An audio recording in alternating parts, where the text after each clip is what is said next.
Hey guys, tonight we're going someplace gritty, raw, and not exactly mentioned in your average 8th grade history textbook. You're heading west. Dust on your boots, nothing in your pockets but desperation, and zero idea what's coming next. You'll learn quickly though, because this job, it's not the kind you ease into. It's survival with lipstick, corsets, and a revolving door of strangers. You probably won't survive this. So, before you get comfortable, take a moment to like the video and subscribe.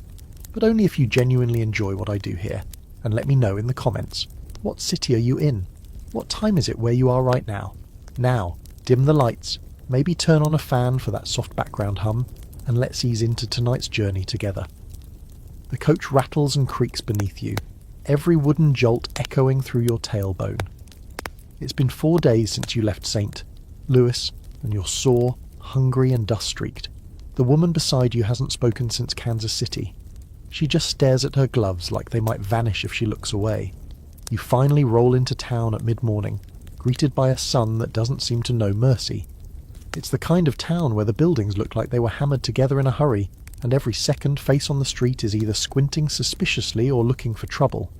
The sheriff leans outside his office chewing tobacco. A dog limps past. You breathe in the mix of horse sweat, whiskey and raw potential, and maybe rot.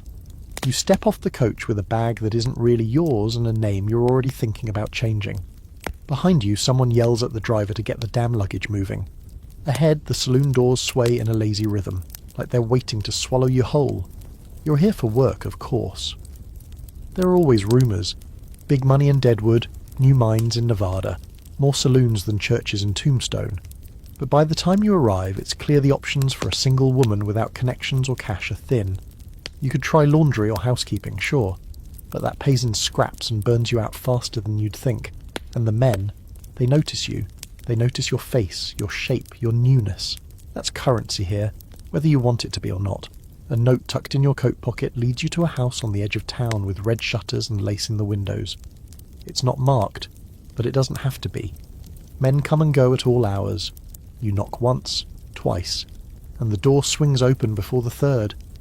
She's tall, this madam, with hair piled high and eyes that say she's seen it all. She sizes you up like livestock but smiles kindly enough. "You looking for a room?" she asks, and her voice is warm honey, but with a sharp edge underneath. You nod. A job, maybe. She doesn't blink, just steps aside and lets you in. The parlour smells like lavender, pipe smoke and lemon polish. A piano rests in the corner, slightly out of tune. A girl in green silk lounges on a velvet chaise smoking. She doesn't even glance your way. You're not competition yet. The madam sits you down, offers tea, which you decline, your stomach's in knots. She explains the basics. You'll have a bed, meals, dresses to wear and protection, of a sort. You'll owe her rent, plus a cut of every dollar you earn. No, you won't be free to leave without settling your debt. And no, you're not the first to think that sounds like a trap. But it beats starving, she says, and you're a pretty one. You'll do well. That word, pretty, sticks in your throat. It's the first time someone said it like that. Not admiring, not affectionate, just strategic. You sign your name in her ledger, not your real one. That part of you is already slipping away. Upstairs, your room is small but clean. A basin, a cot, and a dressing mirror with a crack down one side. There's a red dress hanging on the door, tight at the waist, low at the neckline. You try it on, it itches, the boots pinch. But when you look in the mirror, you almost believe in the woman staring back. Almost. Later that evening, the house comes alive. Laughter echoes down the hallway. Perfume mingles with cigar smoke. You stay in your room, peeking through the curtain. Men enter, some sheepish, some swaggering. The girls, your future co-workers, flirt and toss their curls like it's second nature. You hear snatches of piano music, glass clinking, the low hum of seduction at work. You're not called down yet. Tonight, you're just watching. The madam gives you this one grace. Lying in your cot, you trace the cracked line in the mirror and wonder how many girls have done the same before you. How many never made it to the getting out part? You think about your mother, your baby sister, that last train station kiss from someone you already forget the name of. You wonder if they recognise you now. Probably not. In the dark, your thoughts drift to something one of the girls said on the stairs earlier. "Men think they own us," she whispered, "but we sell the illusion. They're the ones who leave broke. You're not sure yet if that's true, but it gives you something to cling to. Outside your window, a horse snorts. Boots crunch across the dirt road. A harmonica plays somewhere, slow and sweet. You don't sleep much that night, but come morning, you'll be a working girl in a frontier brothel, and there's no going back. The first knock comes around sundown. You're downstairs now, in full costume, though costume feels like the wrong word. It's not a masquerade, it's armour, layers of silk, corsetry, rouge, and a practiced smile that doesn't quite meet your eyes. You stand with the others in the parlour, the lamplight warm and golden casting shadows across the wallpaper. Everything smells of rosewater and tobacco. Your stomach knots every time the door opens. You've been here 3 days, watching, listening, trying not to let your nerves show. But tonight, you're officially on. The Madam Miss Lottie glides past you and nods toward the door. "You'll take the next one," she says, low and firm. No discussion, no delay. Just the reality of the job wrapped in velvet. The door creaks open and a man steps inside. He's older than you expected, maybe in his 40s, with a dust-covered hat in his hands and eyes that don't quite meet yours. That's a small mercy. You step forward, offering the name you chose offhand that now clings to you like damp fabric. "I'm Ruby," you say softly, because that's who you are here. Ruby. Not Mary, not Ruth, not whoever you used to be. He nods and mutters, "All right then." You lead him upstairs. The room smells of talcum and soap. You light the oil lamp, hands steady, though your pulse thunders behind your ribs. He sets the coins on the side table without counting them aloud. $3, which you'll only see a piece of. You smile faintly and begin the small talk you've been coached on. Ask where he's from, how long he's been on the trail, offer a drink if he looks nervous. He declines. You undress slowly, keeping your eyes on his, though it makes your skin itch. He doesn't speak much. Doesn't touch much either. Just goes through the motions, quick and quiet. When it's over, he pulls on his boots in silence, leaves without a goodbye. You sit on the edge of the bed for a long time afterward, still in your stockings. The oil lamp flickers.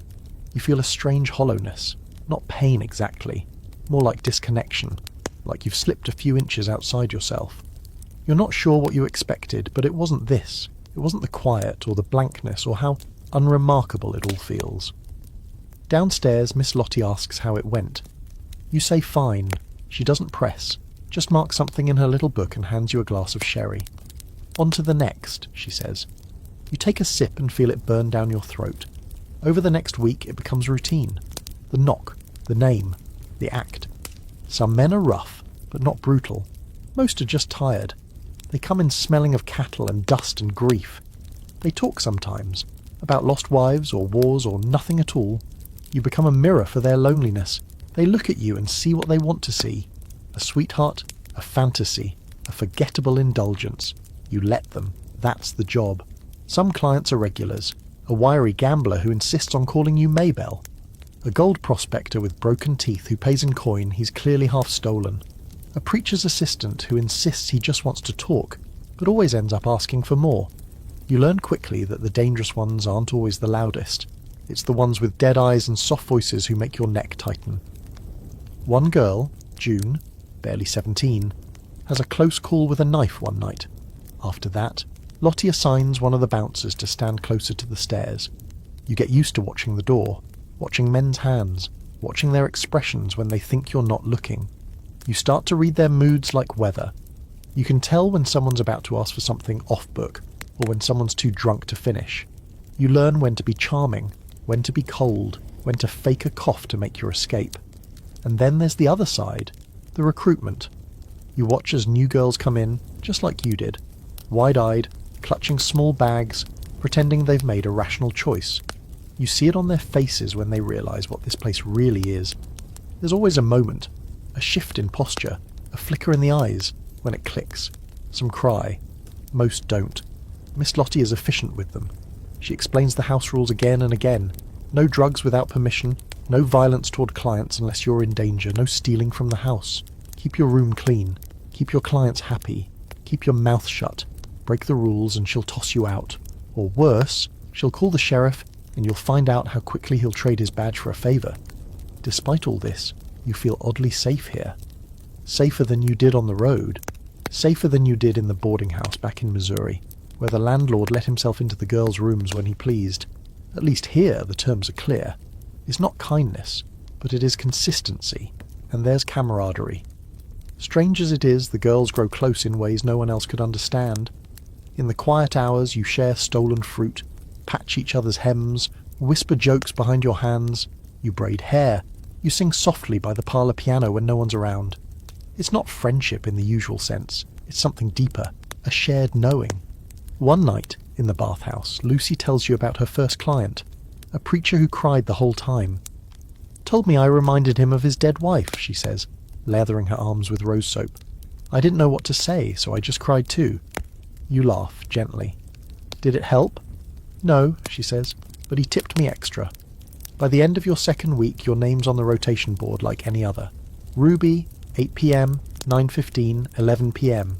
You're no longer new. You've earned your place. You've survived the first knock and everything that came after. But deep inside, you already know.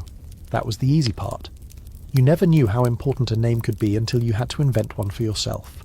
It started simply, Miss Lottie asked what you wanted to be called, and you said Ruby, almost without thinking. Maybe it was the colour of the dress hanging in your new room, or maybe it just sounded like someone stronger, bolder, more sure of herself. But now it's yours, Ruby.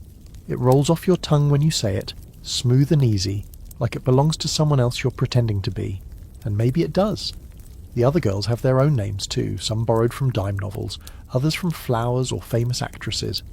There's Dahlia, who claims she once sang for the governor of Texas. There's Pearl, who dresses all in white and swears she's descended from royalty, though no one quite believes her.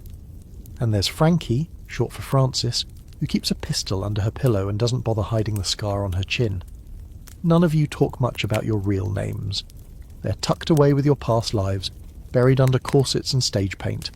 Choosing a name isn't just for the customers, it's for you. It's armour, a layer between what's happening and who it's happening to. Every girl in the house plays a role, some with more commitment than others. You start to realise you're not just selling your body, you're selling a version of yourself that doesn't really exist. You become Ruby the coquette, Ruby the sweet thing, Ruby the exotic stranger from back east. Whatever they want you to be, as long as the money's good and the clothes help. Each girl gets a few house garments to choose from, tight-fitting bodices, skirts with hidden slits, silk gloves, feather boas, the whole stage. You find your own style over time, deep red lips, a beauty mark just above your cheekbone, loose curls pinned at the nape of your neck. When you look in the mirror now, you don't see yourself. You see Ruby, and that's a relief. It's easier to handle the work when it's happening to her, not you. There's a drawer in your vanity where you keep little keepsakes for the character you're building. A locket with no photo inside, a handkerchief with fake initials, a tiny bottle of French perfume you can't pronounce. The men love it. They ask where you're from, and you make up places with soft names and tragic backstories. "I grew up near the Mississippi," you whisper, when you're half draped across a client's lap. "Ran away from a bad marriage. He beat me, you know." You watch their eyes soften. They tip more when they feel like the hero. Sometimes you feel guilty about the lies, but not often. You realise fast that men don't pay for the truth. They want the fantasy, the runaway, the innocent, the temptress, the lonely girl with the heart of gold. If you're lucky, you can wrap all that into one look, one sigh, one clever story that makes them feel like you need them. That's the trick. Make them think they're saving you, even while their hands are on your waist and their coins are clinking in the bowl beside the bed. The house has a system to help you keep up the illusion. Miss Lottie supplies costume jewellery, ribbons, scented soaps, even books to leave lying around so the men think you read poetry. She knows this is theatre, and she expects you to act the part well. "You sell the dream," she tells you, sipping brandy in her parlour chair. "Not the deed. The deed is just the excuse they tell, themselves." But it's not all games. Some of the clients want more than a show. They ask real questions about your family, your childhood, what you'd do if you weren't here. At first, you're caught off guard. You start to answer honestly, then catch yourself. You lie instead, not because you want to deceive them, but because the truth is too dangerous to share. The truth makes you vulnerable. Ruby doesn't have a past, not one she talks about. She lives in the now, in the room, in the candlelight and laughter and champagne bubbles.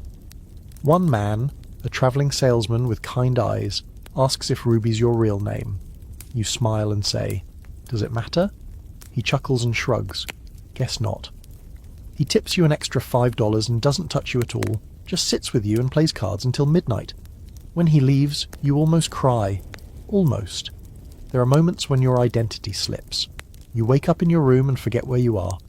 You hear someone call you Ruby and you flinch, not recognising it for half a second. You write a letter to your sister and almost sign it with the wrong name, but mostly the persona sticks.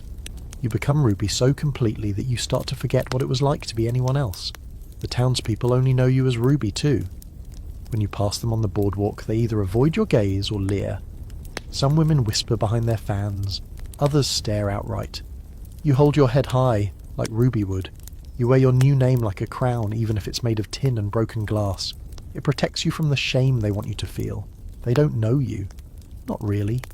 They know the girl in red who laughs too loud and walks too slow. Let them believe what they want. Let them gossip. At least they remember your name. There's an odd kind of freedom in reinvention.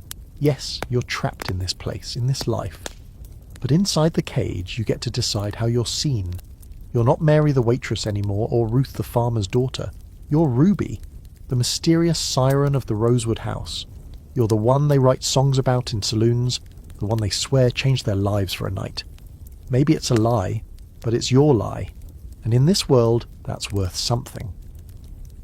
One evening, as you powder your cheeks and repin your hair, you catch your reflection and ask yourself softly, who would you be if you could choose?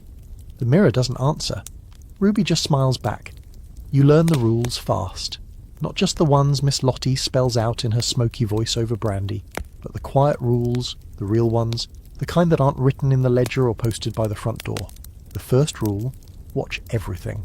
Eyes on the floor, eyes on the ceiling, eyes on every man's hands and every girl's tone of voice. Even the smallest flicker means something. A clenched jaw, a stutter, the wrong kind of laugh. Danger doesn't walk in with fanfare. It creeps in like a chill through the floorboards. Miss Lottie lays down the basics when you start. Don't argue with clients, but don't let them walk over you either. If a man gets violent, scream. If you hear someone else scream, you run, no questions. If you steal, you're gone. If you run up debts you can't pay, you're worse than gone. And never, ever speak to the sheriff unless she tells you to. There's a truce between him and the house, but it's as fragile as a porcelain teacup, and twice as petty. But those are just the surface rules. The real education starts in the hallways, the back stairs, the hushed moments at the vanity when the other girls speak without looking up from their mirrors. Frankie teaches you how to hide money in the seam of your corset. Pearl tells you which customers to avoid unless you're desperate. Dahlia, older and quieter, shows you how to fake a fainting spell if a man gets too handsy. Do it with flair, she says, and you'll be too much trouble to bother again. You start to keep a mental list of the men who smile too wide, the ones who ask too many questions, the ones who smell like rage. It's never about whether a man looks dangerous. It's about whether he looks like he enjoys power. That's the poison you learn to sniff out fast. One night you hear shouting from the upstairs hallway. A client refuses to pay. He's drunk, red in the face, demanding his money's worth. You press your ear to the door, heart pounding.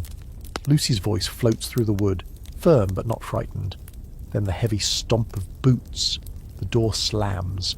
5 seconds later, Gerald, the house bouncer, hauls the man down the stairs by his collar. The rest of the night goes on like nothing happened, but you notice Lucy rubbing her wrist the next morning as she pours her coffee.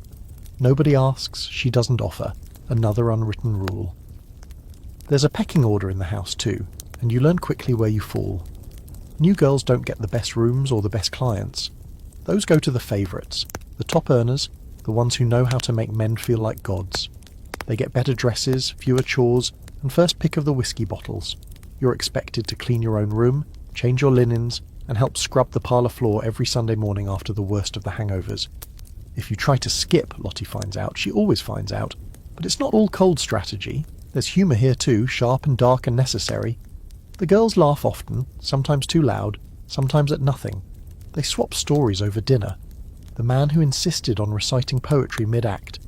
The one who cried and asked if you believed in ghosts. The one who thought he'd get a discount because he claimed he was God's cousin.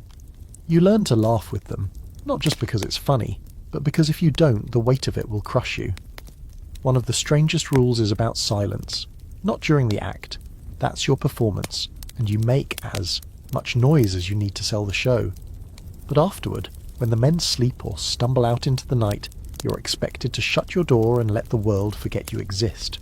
No humming, no talking in the hallway, no piano playing after midnight. This is when the house becomes its most honest version of itself. You lie in bed, listening to the floor creak under someone's heels, the low moan of wind against the walls, the occasional sob muffled by a pillow. Everyone pretends they're alone. Of course, some rules are impossible to follow, and everyone breaks one eventually. Frankie keeps laudanum in a perfume bottle and sips from it like tea. Pearl hoards money under a loose floorboard in the attic and thinks no one knows. You see Dahlia sneak out late one night to meet a man who isn't a client. When you catch her coming back in, she just presses a finger to her lips and disappears into the dark. You break a rule yourself sooner than you expect.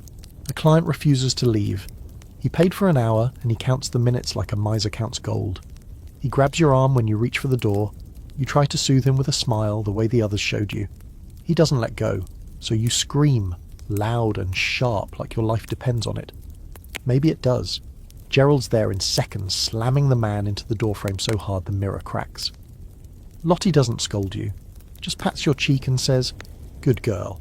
That's what the scream's for.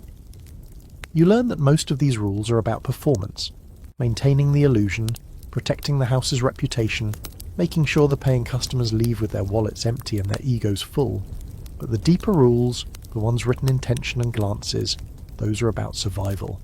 Survival in a world where men are allowed to take, and women have to find ways to keep something for themselves. Anything at all. Some nights, you lie awake wondering what it says about you that you've learned to live like this. That you've memorized the way to pour a drink with one hand while slipping a coin from a client's pocket with the other. That you can spot a broken nose under a powdered cheek and not ask what happened. That you've learned to flirt with someone you fear. Then you remember the alternative. Cold streets, empty bellies, doors slammed in your face, and the guilt softens. You're not proud, but you're still here, and that counts for something. Mornings come slowly in the brothel, or maybe it's just that no one wants to face them. You wake up with your face half pressed into the pillow, hair tangled, throat dry from breathing in pipe smoke all night. There's always noise downstairs. Boots on wood, a girl coughing, the faint creak of Miss Lottie's rocking chair. The house smells like yesterday's perfume and stale whiskey, the scent of roses trying to outduel the lingering funk of men. You sit up and stretch, spine popping like a deck of cards, being shuffled. Your room is still dim, even with the curtain pulled back. The windows are streaked with dust, catching slats of golden morning light that settle in stripes across your bed. You take a moment to stare at them. They're quiet stripes, safe stripes. Then, like clockwork, comes the knock. 3 soft taps. Gerald announcing breakfast. No words, just the rhythm that means, "Get downstairs, girls." It's the same every day. You pull on your robe and pad to the wash basin. The water is cold, always cold. You splash it on your face anyway, rinse out your mouth and scrub at the smudges of mascara that didn't quite disappear overnight. It doesn't matter. You'll paint over it all again by sundown. Breakfast is simple and fast. Black coffee, fried potatoes, maybe eggs if you're lucky and the cook's sober. The girls drift in slowly, wrapped in silk robes or loose corsets, barefoot and bleary-eyed. You sit beside Dahlia, who's nursing a chipped porcelain cup like it contains answers. Frankie's already halfway through a cigarette, eyes hidden behind a mess of curls. Pearl reads the back of an empty whiskey bottle like it's the Bible. No one talks much in the morning. Too early for the show. After the meal comes the cleaning. Everyone has their tasks. You sweep the second floor hallway, Dahlia beats the rugs, and Lucy polishes the banisters until they shine like molasses in the sunlight. The madam insists the house stay respectable. She likes to say, "If we live like trash, they'll treat us like trash." So you scrub, you dust, you scrape wax off the floor from last night's candles, and dump stale flower water out the back door. Then there's the bathhouse. Each girl gets her slot, a short one. 10 minutes, 15 if you're fast. The water is hot on the first floor, tepid by the second, ice by the last. You rotate days to keep it fair. You shed your robe and step into the big copper tub, sighing as the heat clings to your skin. For a moment, the world fades. No men, no makeup, no staring. just steam and silence. You scrub until your skin is pink and raw, trying to erase the scent of the night before. The water turns grey. You don't look at it too long. Afterward, wrapped in a towel, you make your way to your room and pull on your corset with both hands, muttering curses under your breath as you yank the laces tight. You become someone else again. Ruby. You comb your hair, apply powder to your chest to hide a few fresh bruises, draw the black line beneath your lashes to make your eyes look bigger, more innocent, more dangerous, more anything that might earn another tip. Then comes the prep. Miss Lottie hosts a meeting before the house opens. Short, sharp, no nonsense. She assigns rooms for the night, which clients are expected any newcomers to watch for, and which of the town's more respectable citizens might be making a discreet visit. She reminds you all to smile. No frowning unless it's sexy, she says, raising her brows, and even then, I'd prefer a giggle. You laugh, because it's easier than not. The rest of the afternoon is yours, technically. Some girls nap, some write letters they never send. Pearl spends hours sewing beads into her dresses. Dahlia reads dime store romances, sighing loudly with every page. You sometimes wander out to the backyard where the fence leans and the weeds grow wild. It's quiet there. You watch the clouds drift over the rooftops and wonder if anyone you used to know is doing the same thing. Customers don't start arriving until dusk. The lighting changes around that time, gold slipping into orange, into purple, into something murky and soft. You light the parlour lamps, adjust the curtains, fluff the cushions on the couch like it matters. There's a ritual to it, one that feels almost sacred. As the sun disappears behind the hills, the girls emerge one by one in their evening dresses, faces painted and lips curled like petals in bloom. It's show time. There's an odd energy in the house before the first knock. Anticipation, fear, hunger. You all pretend it's glamour. Pretend you love the thrill of it.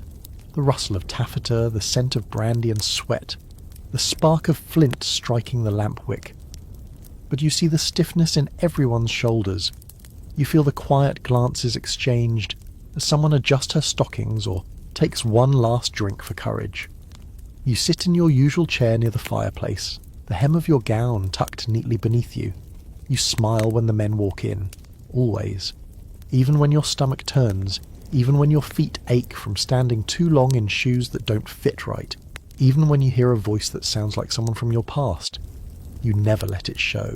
Sometimes, in those fleeting hours between afternoon and nightfall, when the candles are lit but the parlour is still empty, you imagine a different routine. You picture waking up in a quiet house with white curtains and a kitchen garden. You imagine washing your face not to hide yourself, but just because it feels good.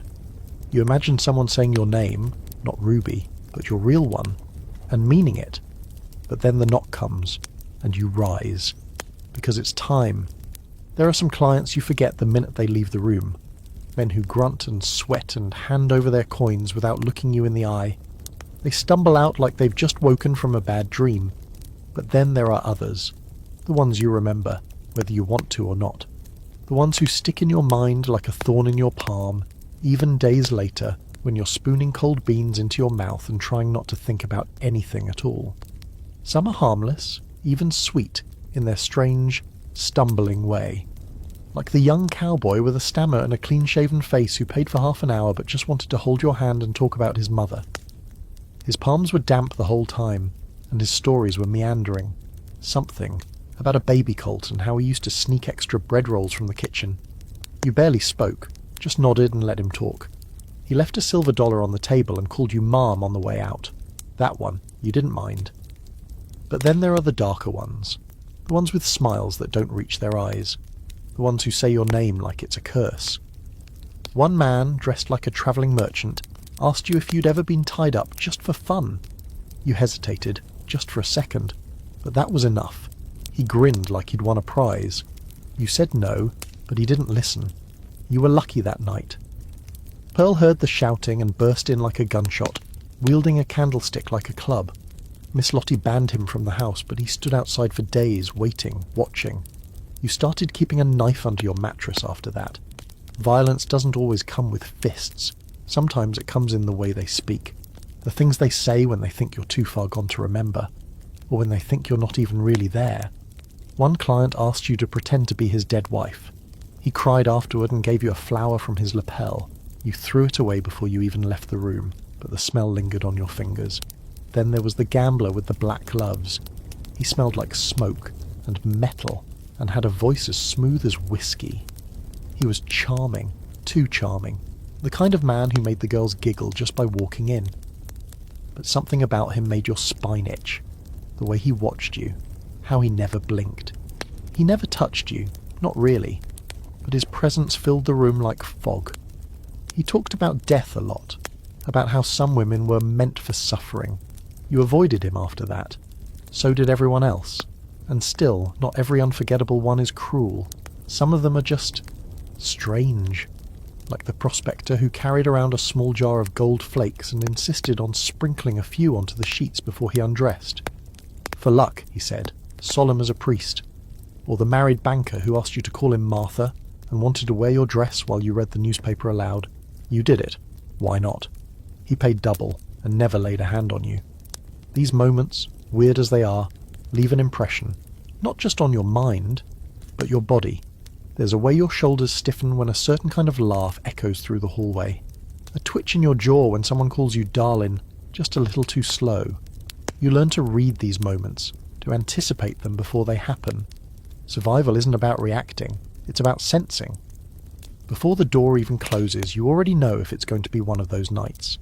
The other girls have their stories too. Over coffee or while curling their hair, you trade them like poker cards. Lucy once had a preacher who asked her to spank him with a hymnal. Dahlia had a customer who wanted her to bite his shoulder hard enough to bleed, then paid her extra to sew up the wound.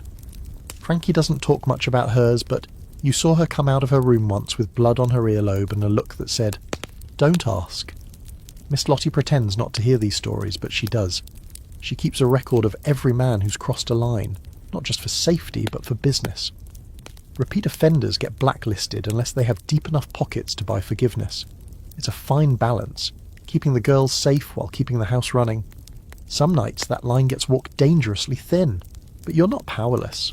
Not entirely. Over time, you build your own defences. The little tricks and tactics you whisper to the new girls when they arrive, eyes wide and hearts hammering. Keep your back to the wall when he unbuckles his belt.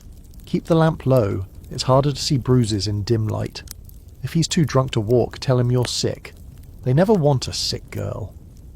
And when a client starts to lean too close or breathe too hard, you become someone else. Ruby can be soft or sharp, wild or tender. She can laugh like she's in love or whisper like a ghost. She can be whatever the moment demands, because that's what survival means in a place like this. You bend before you break, but some memories stay with you no matter how well you adapt. Some faces return in your dreams, their hands still cold, their breath still sour. You wake with a jolt, the sheets tangled around your legs, the ghost of their touch still prickling your skin. You sit up, gasping, and remind yourself it's over, that they're gone, that you're still here, and that's the part no one sees. The cost that doesn't show in your makeup or your stride. It's not just the bruises or the missed meals, it's the way your mind starts cataloguing people, filtering everything through that unspoken question. Will he hurt me? Even the good ones, if such a thing exists, get sorted into categories. Safe, neutral, caution. You no longer believe in good, only in degrees of risk. But you survive, somehow, through all of it. And some nights, that's enough. You learn quickly that beauty out here isn't about vanity. It's about strategy. The way you look can shape a man's whole mood, loosen his wallet, protect you from his temper. It's a kind of armour, delicate and fake, and somehow the most powerful thing you wear. Out in the dust-blown towns of the West, where most people dress in faded denim and sweat-stained collars, you stand out like a lantern in the dark. You're painted, powdered, curled, and perfumed until you barely recognise yourself. And that's the point. The transformation starts every evening just before sunset.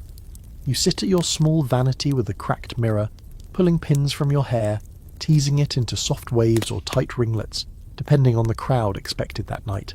Some men like their women neat and ladylike, others prefer a wild mess. You learn to read the room and adjust accordingly. A dab of rosewater behind the ears, a touch of whiskey on the breath. It all helps sell the story. Makeup isn't the glamorous kind you might imagine. No delicate compacts or gentle applicators, Instead, it's harsh powders that cling to sweat, homemade rouge from crushed berries and wax, charcoal for eyeliner you smear on with a toothpick. You keep a small vial of belladonna drops to make your pupils dilate. Gives you a soft, doe-eyed look, even when you're tired to the bone. It also gives you headaches and nausea, but beauty costs, right? Lottie reminds you of that every time you complain. Then come the clothes. You slip into your corset, groaning as Frankie yanks the strings tighter than necessary. Good posture keeps tips high, she says with a smirk, and you believe her. Once you're cinched and upright like a porcelain doll, you choose your dress for the night. Something bold, low-cut, flashy. Red is always reliable, but there's also peacock blue for the card players, lavender for the poets, and gold for when you really want to look like a walking fortune. Most dresses are hand-me-downs or patched together from the trunks in the attic. Pearl's good with a needle, and she can add a bit of lace here or a satin ribbon there to make something feel new. But even the fanciest gowns don't hide the wear. Hemlines fray, sequins fall off. Sometimes you catch yourself wondering how many other girls wore the same dress, played the same part, whispered the same lies into the same crooked bed frame.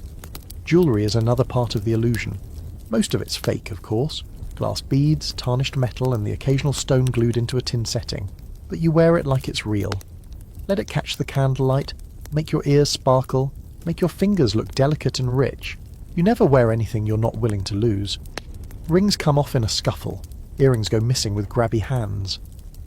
More than once, a girl's necklace turns up in a client's coat pocket. Accidentally taken, of course. The shoes are a nightmare. High-heeled, tight, and meant for standing around looking pretty, not for dancing or running or anything useful. They pinch your toes, blister your heels, and turn your calves into fire by midnight. But the height helps. It changes how you walk, makes your hips sway a little more, makes men look up at you like you're taller than they'll ever be. And that matters. But the scent, that's where the real magic lives. Every girl has her signature. Lucy smells like violets and peppermint.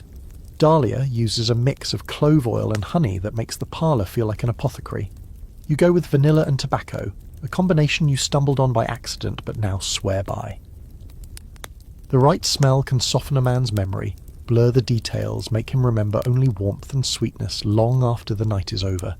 Sometimes they come back just to chase it again. There's also a kind of performance to your look.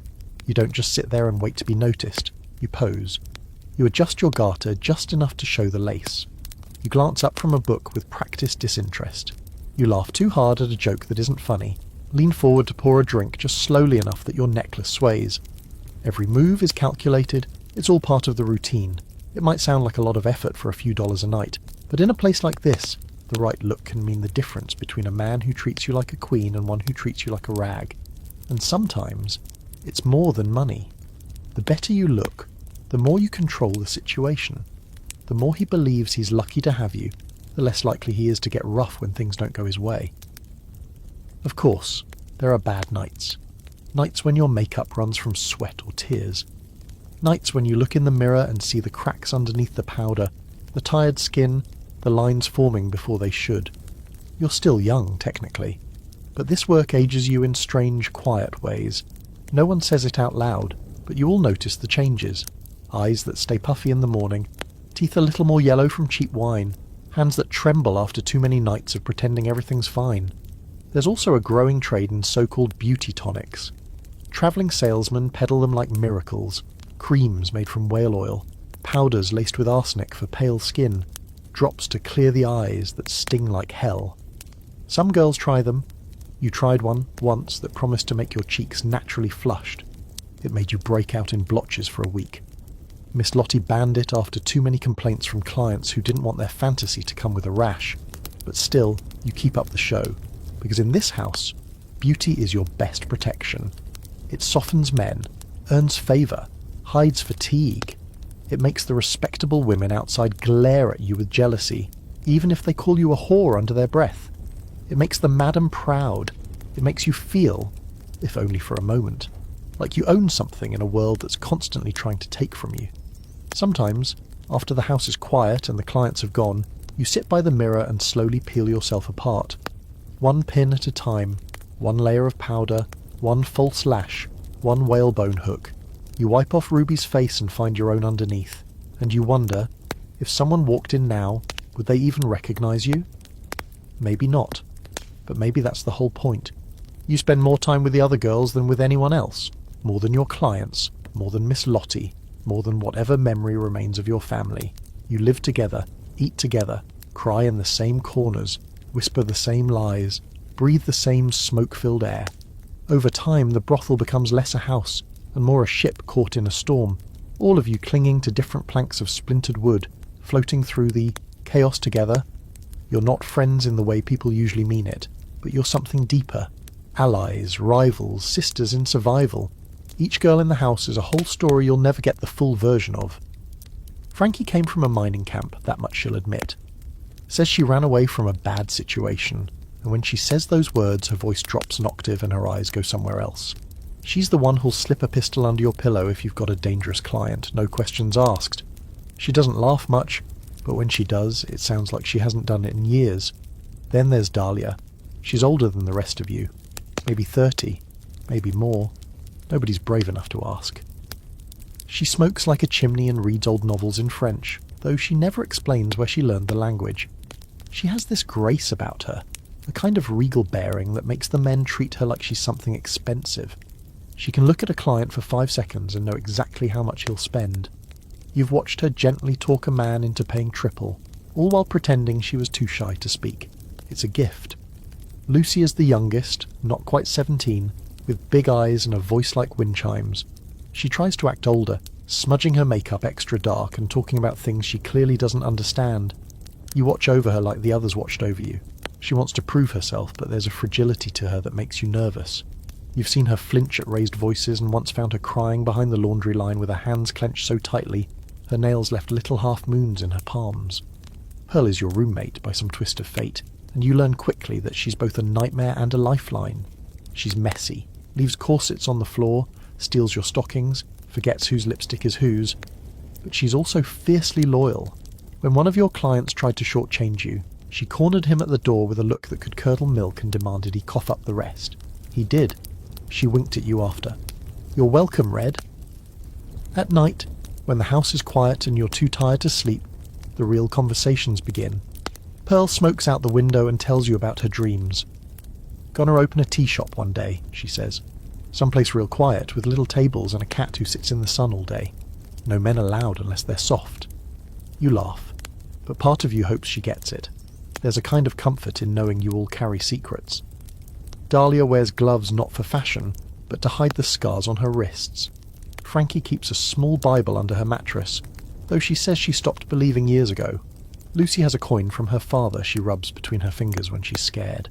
You all have these totems, little pieces of your old selves you haven't quite let go of. You don't talk about them much, but you notice. You share clothes, cigarettes, combs, tears. When someone has a rough night, the others make space. You bring water, run a bath, say nothing. When someone laughs too hard, you let her pretend. In this house, you learn not to ask questions you wouldn't want asked of you. Of course, it's not all tenderness. Sometimes the air between you turns sharp. Jealousy brews like storm clouds. Frankie snaps at Lucy for stealing a favourite corset. Dahlia gets furious when Pearl books a regular she thought was hers. There are unspoken rules about territory and favouritism, about whose client is whose and who's entitled to the room with the best lamp. And when those lines are crossed, the silence at breakfast is thick enough to chew. Still, when trouble comes from outside, you close ranks fast. One night a client got rough with Lucy, left a bruise like a handprint on her collarbone. The girls didn't talk about it, they just acted. Frankie locked the doors. Dahlia accidentally spilled boiling water on the man's boots the next time he showed up. Pearl convinced Miss Lottie to raise prices for all first-time visitors.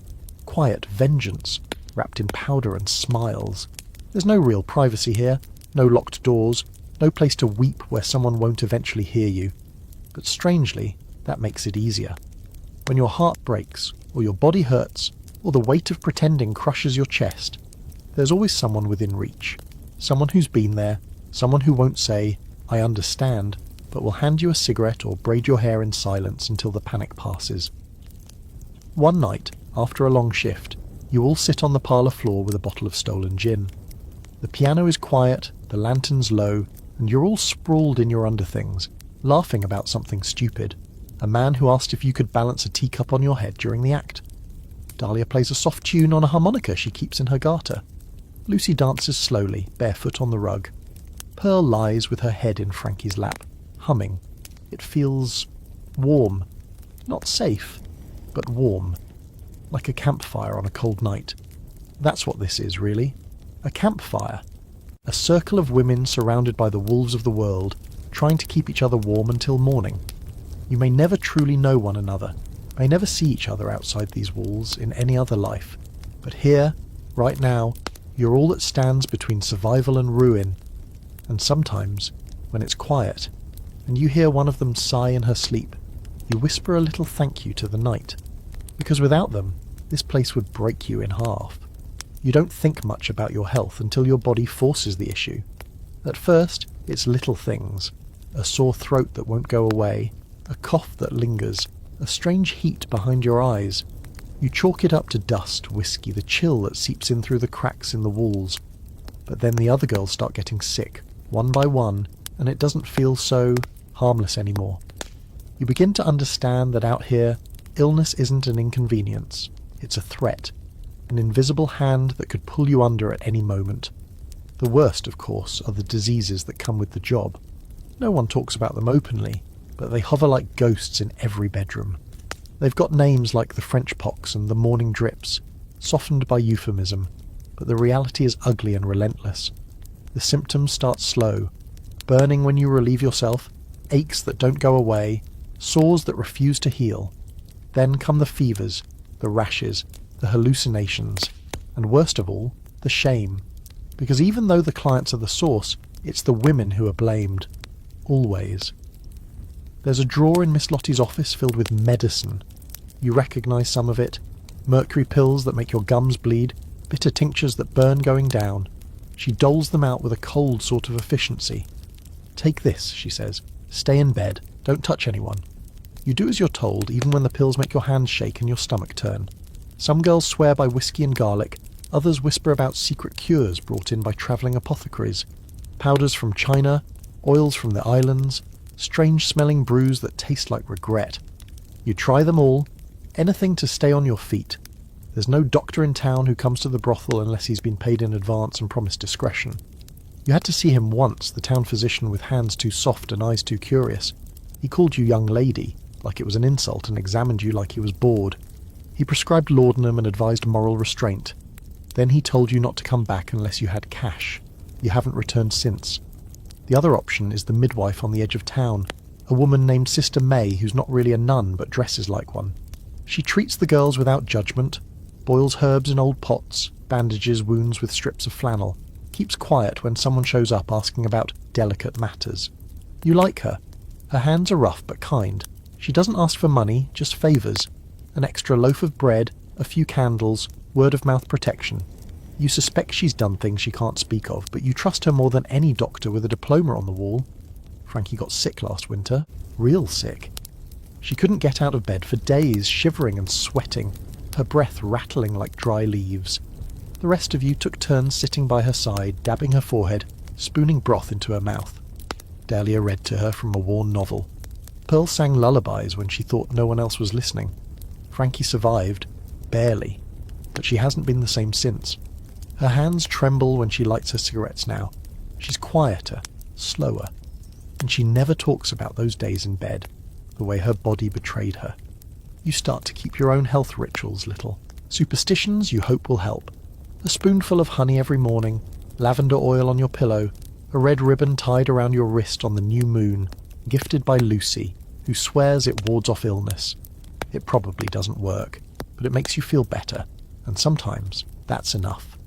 The truth is, you live in a world where your body is never fully yours. It belongs to the house, to the clients, to the coin. You dress it up and offer it like a service, but deep down, it's still the vessel carrying your quiet fear. Every twinge, every unexpected pain makes your breath catch. You don't have the luxury of ignoring symptoms. You can't afford rest, not for long. If you're not working, you're not earning. And if you're not earning, you're not staying. There are whispers about girls in other towns, brothels where syphilis runs rampant, places where the madam burns the sheets after every visit, where whole rooms are abandoned because of the rot. One story haunts you. A girl named Nell who went blind before anyone realised what was wrong. She'd been swallowing mercury powder every day for months, chasing a cure that turned on her. They say she wandered out into the desert and never came back. You hope that's not true. You hope she made it somewhere quieter, somewhere where no one calls her a whore or watches her stumble. When a girl in the house disappears for a few days, you all pretend not to notice. Sometimes it's just a rest, a cold, a need to be still. Sometimes it's worse. Miss Lottie never explains. She just tells you, she'll be back soon, or she's gone on to a better opportunity. You nod. You keep working. You add her name to the list in your head. The girls who vanished without a word, the ones who didn't bounce back, and the men, they rarely notice. They still come. Still ask for their favourite girl, and when she's not there, they move on to the next. They don't ask why Lucy looks pale or why you wince when you sit down too fast. They don't see the cough behind your smile, the way your hands shake when pouring a drink. If you're still standing, still painted, still willing, that's all that matters. You tell yourself you're strong, that you're still here, that you're not one of the stories, but in the quiet, in the stillness between the knocks at the door, you wonder how much longer your body will hold. Because out here, in this world of lace and sweat and whispered prayers, survival is a matter of inches. And health? Health is just luck. You learn quickly that the law in a place like this isn't a set of rules, it's a sliding scale. There's what's written in books and posted on dusty courthouse walls, and then there's what actually happens. The line between lawman and outlaw is thin, frayed, and often just plain invisible. Most days, you're not sure who to be more afraid of. The men with badges or the ones with scars and revolvers tucked into their belts. Either. One can ruin you, and both are regular guests at the house. The sheriff in your town is a tall, sunburned man named Holt, who wears his hat like it's nailed to his head. His boots are polished, his voice always slow and calm, but there's something slippery in his eyes, like he's always measuring people, weighing them against some personal scale only he understands. He stops by the brothel at least twice a week. Never pays, never books a girl, just sits in the parlour, drinks a little whiskey, asks a few questions he already knows the answers to. Sometimes he comes alone, sometimes with a deputy in tow, always armed, always watching. Miss Lottie handles him with the precision of a card shark. She flatters him just enough, smiles at the right moments, never lets him see her sweat. The sheriff knows he's useful to the house, and that the house is useful to him. If there's trouble with a client, especially one who refuses to leave or gets rough, he'll show up eventually, but not without collecting his due. Some weeks it's money, other weeks information, and sometimes it's worse.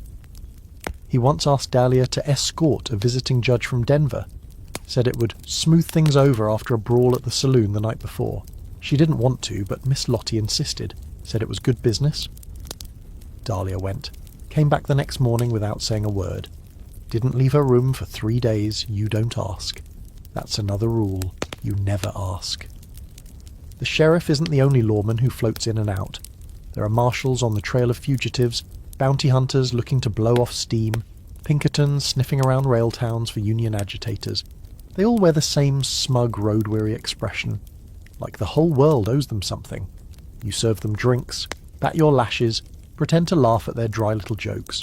Most are harmless, just looking to forget the weight of their tin stars for a night. But a few see the house as their playground, off-duty, unchecked, and full of women too broke to say no. On the flip side, you've met outlaws with better manners than the sheriff. Gunslingers who tip generously, take their time and leave quietly. One even brought Lucy a ribbon for her hair. Said it reminded him of a girl he knew in El Paso. He was gone the next morning, his wanted poster still nailed to the general store wall, right next to a sign advertising canned peaches and dried beans. Another came in after a job, still smelling like smoke and gunpowder. Sat down in the parlour, handed Frankie a wad of cash, and asked for her kindest touch. She said he didn't flinch once, not even when she pressed against the bruises blooming along his ribs. There's a strange comfort in those men. You know exactly what they are. They don't pretend to be good. They don't wear stars or carry papers that say appointed. They're honest in a way the lawmen rarely are.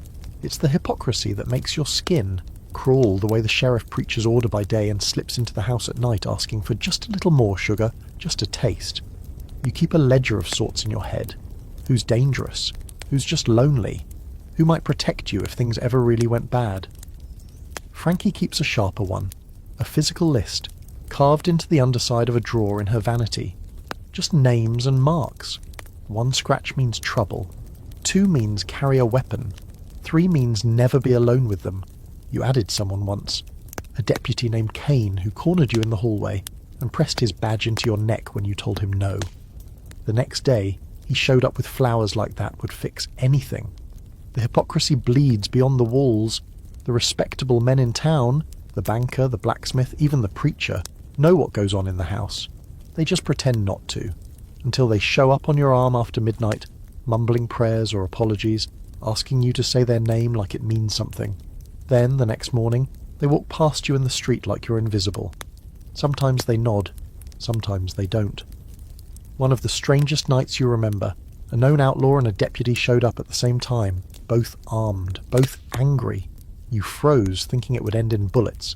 But instead, they nodded to each other, laughed, and went upstairs with 2 girls like it was a poker game they'd both agreed to play. That's the West for you. Enemies by daylight, drinking partners by candlelight. You learn to navigate this twisted network of power and pretense. You smile when you need to, go silent when it's safest, speak when you know it'll be heard. You learn to play them off each other when necessary, drop a comment to the sheriff about the outlaw's generosity, mention the deputy's name when a client gets too rough. You don't do it often, just enough to keep the scales balanced in your favour, or close enough. It's exhausting. Not just the work, but the politics, the constant shifting of masks and tones, the fear that one wrong word will bring the sheriff down hard or have the wrong man trailing you after dark. You keep your head down. You remember what Miss Lottie said on your second day. We don't break the law here, we sell to it. And she's right. You've seen more lawmen pass through this parlour than gamblers or cowboys or drifters combined. They sit on your couches, sip your liquor, and carry your perfume back to their wives. They make the rules, but only when it suits them. So you keep smiling, keep pouring the drinks, keep your secrets and your knife within arm's reach. Because the West isn't about justice. It's about surviving the people who pretend they deliver it. You've barely had your coffee when the preacher shows up. It's a Tuesday morning, sun low and dusty, the scent of coal smoke drifting down from the freight yard. You're in your dressing robe, barefoot on the back steps, enjoying 5 minutes of quiet before the work starts. And then there he is, Reverend Thorne, striding across the yard like Moses come to part the brothel, hat in one hand, Bible in the other. He doesn't knock, just pushes open the kitchen door and nods at Miss Lottie like she's the barkeep of a tavern he doesn't quite approve of but visits anyway. The girls groan as soon as they see him, not because they're afraid, he's not that kind of man, but because his presence means judgment, and judgment before breakfast is too much for anyone to stomach. He's tall, sharp-jawed, with the voice of a man used to commanding a room. In another life, he might have been a school teacher, or a judge. Instead, he's the town's holy voice, sent to tend the moral fence, as he likes to say. And that fence? It runs right through your parlour. He calls it his duty to visit, says it's not for condemnation, but guidance. But he never brings bread, or money, or the practical things girls like you actually need. No, he brings pamphlets, little folded sheets with trembling illustrations of ruined women, and phrases like, the road back to virtue, and sin wears silk. Sometimes he reads aloud, quoting scripture while Dahlia smokes and Pearl files her nails, both pretending not to listen but catching every word. He always looks directly at you when he says, it's not too late to choose a different path. You smile back and say, this one pays better. It rattles him, every time. He hides it with a grimace, maybe a well-practiced sigh, but the girls live for it. Frankie once told him her favourite passage from the Bible was the one where Jesus refused to throw the first stone, then she winked. He hasn't made eye contact with her since, but still he comes, week after week, lectures in the morning, visits at dusk. He says he's here to save souls, but you can't help noticing how his gaze lingers on Pearl's legs, how his hands tremble just a little when Lucy walks past in her corset. He talks about sin like it's something you carry, like soot on your skin, but his voice gets lower every time he asks, "Have you girls been praying?" Once, when the house was quiet, you found him alone in the parlour, sitting on the velvet settee, staring at the fireplace like he'd seen a ghost. He didn't notice you for a moment, and when he did, he smiled, tired, real. Not the smile he gives from the pulpit, a human one. "Do you ever feel lost?" he asked. Just that. You nodded. "All the time," you said. He stood and left without another word. A week later, he came back with fire again, talking about damnation, righteousness, paths of light, as if that vulnerable moment had never happened. The town sees him as their moral compass, but you've seen more in his silences than they ever will in his sermons, and you're not alone. Miss Lottie has a rule. He can preach, but he pays like anyone else if he asks for something more, and he has. Twice. That you know of. Once with Dahlia, once with a girl named Elise who left town not long after. He always comes with apologies in his eyes, but the same request on his tongue. Each time he says it's the last. It never is. You've debated with the other girls what drives him. Guilt, lust, a belief he can save you all with the right verse. Maybe it's all of it. Tangled up in a man who isn't sure if he hates you or wants to be you. Free in ways he's never dared. He once gave Lucy a necklace with a cross on it, said it would protect her. She sold it 2 hours later for a bottle of port and a warm meal. He never asked about it.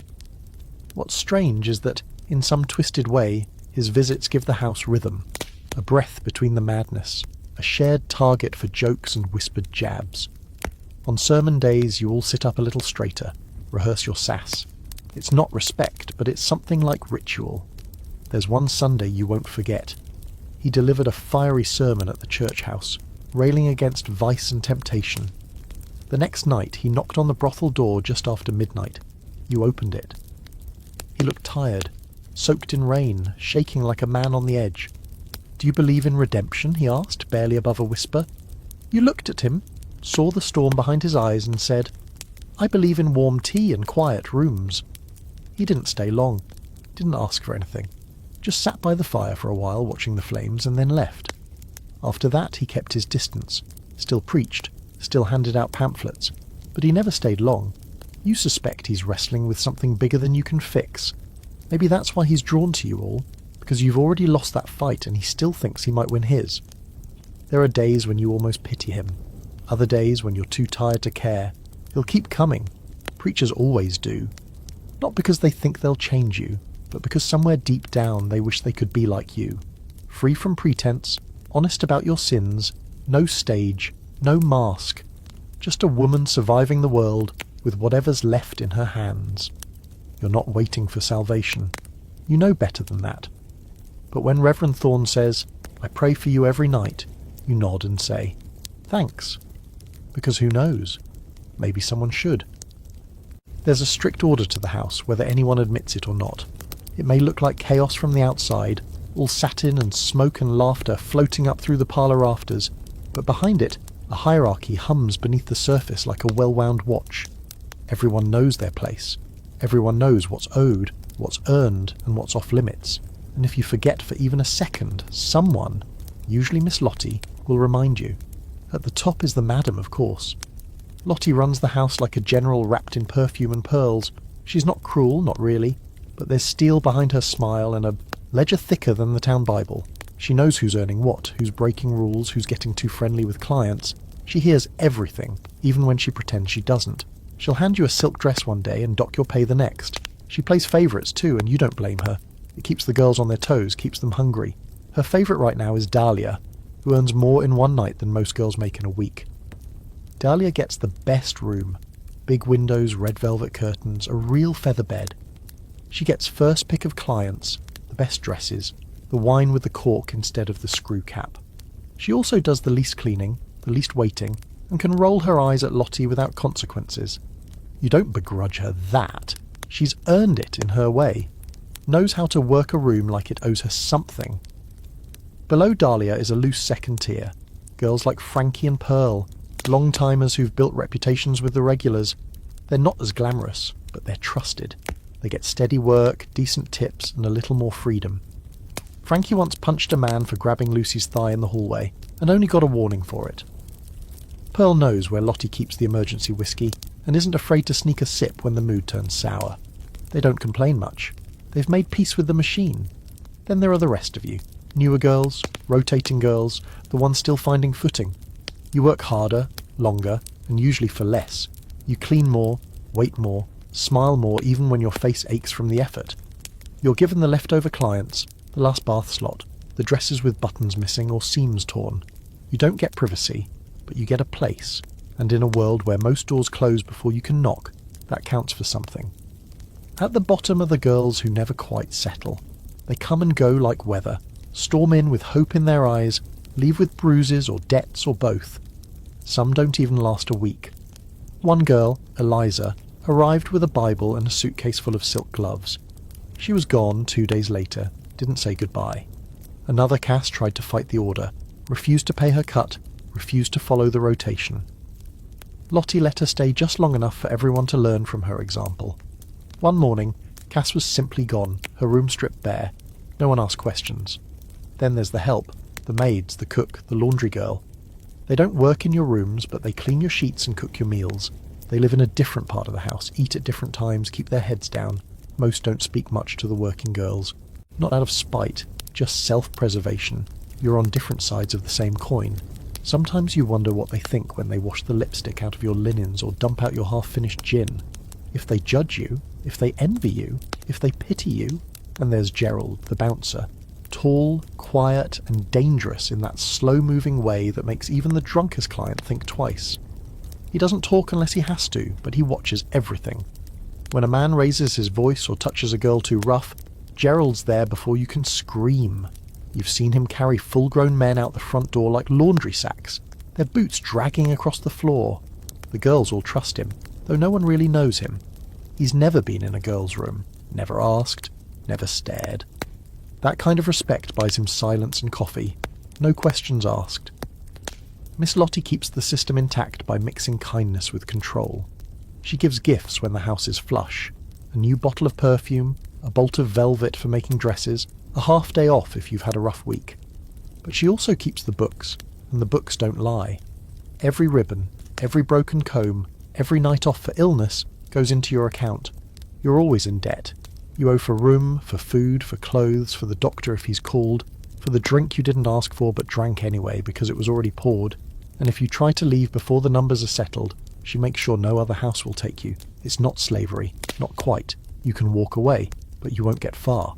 The sheriff knows Lottie, so does the banker. If she wants you tracked, she knows who to call. She rarely does. Most girls don't need chasing. They stay because they've got nowhere else to go or because they think they're almost free. Just one more good week from breaking even. And then something happens. A broken heel, a bad client, a slow month. And suddenly the ledge is thick again. But hierarchy isn't just about status. It's also about survival. Who you align yourself with. Who you trust to cover for you when you're too sick to work. Who'll share a dress or a secret or a little extra rouge. It's like walking a tightrope above a pit full of wolves. You can't afford to stand too close to anyone, but you can't survive alone either.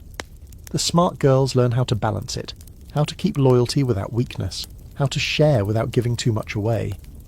Sometimes you wonder what it would look like if the whole system collapsed, if every girl refused to pay her cut, if you all walked out together into the street and left Lottie with nothing but empty rooms and cold tea. You imagine it like a movie, dramatic music, overturned tables, high-heeled footsteps echoing down the boardwalk.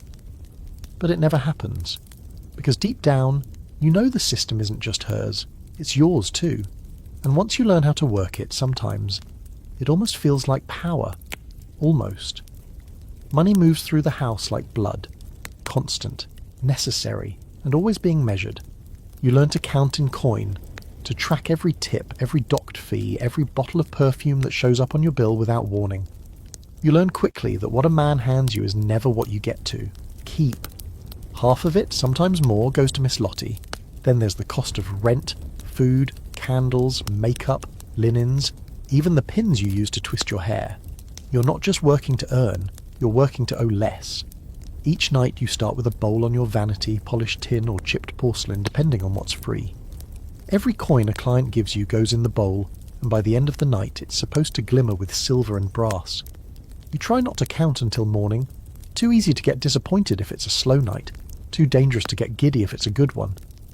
But still, you glance at it before sleep. Just once. Just enough to guess how close you are to that fantasy of yours. Freedom, a ticket out, a new dress not chosen from a pile of cast-offs. The older girls teach you how to stretch what you make. Dahlia wraps her bills in oilcloth and sews them into the hem of her petticoat. Frankie hides coins in the hollow of her vanity leg, a little knot in the wood pried loose with a butter knife. Pearl keeps a tin box under the floorboards, though every time she adds to it she mutters, "Don't you dare tell anyone or I'll feed you your own corset." You laugh, but you keep the secret. Tips are where the real money hides, and getting them is an art form.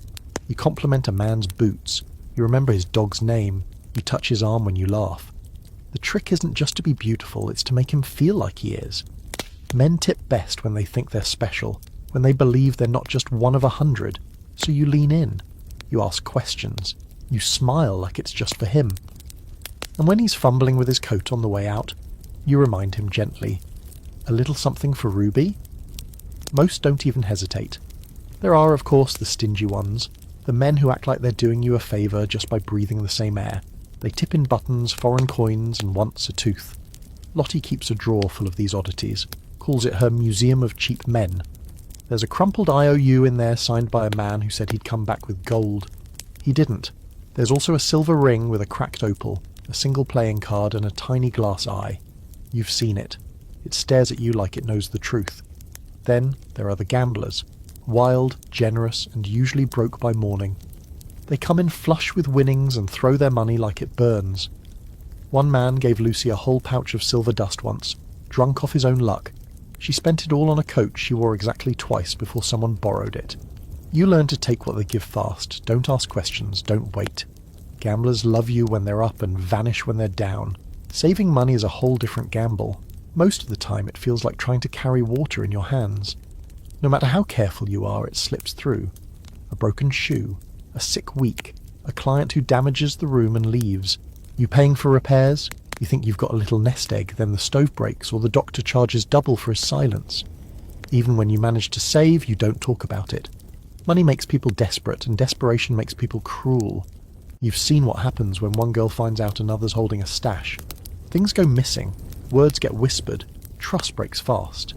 Some girls try to send money home, little folded bills wrapped in cloth and handed off to the postmaster with trembling hands. Pearl does it once a month, says her baby brother needs school books, though she's never said where he lives. Frankie used to send money too, until a letter came back unopened. After that she stopped writing altogether. You've thought about it, of course.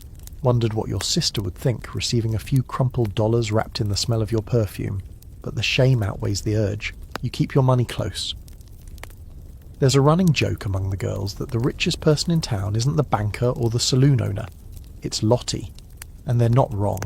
She keeps the books with brutal accuracy. Each week she sits in her office with her spectacles perched on her nose, tallying up what's owed and what's earned. She never raises her voice, never slams a door, but when she hands you your envelope you can feel the weight of her judgment inside it. Sometimes there's more than you expected. Sometimes less. You ask questions at your own peril. Occasionally someone tries to cheat the system. Pad the tips, skip a debt, pocket a client's watch, and pretend he misplaced it. It never ends well. Lottie finds out. Always. The girl either disappears quietly or gets a public dressing down so sharp it makes the wallpaper peel. Once, a new girl tried to run off with a week's earnings. Made it as far as the freight yard before Gerald found her sitting on a crate crying into her skirt. She was gone by morning. Lottie never mentioned her name again. Still, you dream of that moment, walking away with just enough to start fresh. A boarding house in San Francisco, a dress shop in Kansas City, a cabin with no neighbours, and a porch that catches the evening sun. You imagine it often, hand resting on your hidden stash, calculating how many more nights it'll take to buy your freedom. And then someone knocks on your door and the bowl starts filling again. The cycle continues. Because money is your lifeline here, and every dollar earned is another heartbeat in a life that doesn't belong to you. Yet. The respectable women of the town don't speak to you. Not unless it's behind a lace fan, through a church window, or from across the road when their husbands aren't looking. They drift by in their high collars and polished gloves, eyes forward, jaws clenched, pretending you're just another shadow on the boardwalk. But you know they see you. You feel their stares like needles through your dress seams. They know what you are. They just don't want to admit how curious that makes them. They look at you like you're a smudge on their nice clean picture, like you don't belong. And maybe you don't. Not in their world of garden teas and prayer circles and Sunday lace, but they don't belong in yours either. So you nod when they glance your way, tip your parasol politely, and move on with a little more sway in your hips than necessary. Let them watch. At first, you thought it was hatred. The cold looks, the whispers behind gloves, the way they steer their children to the other side of the street when you pass. But over time, you realise it's something more complicated.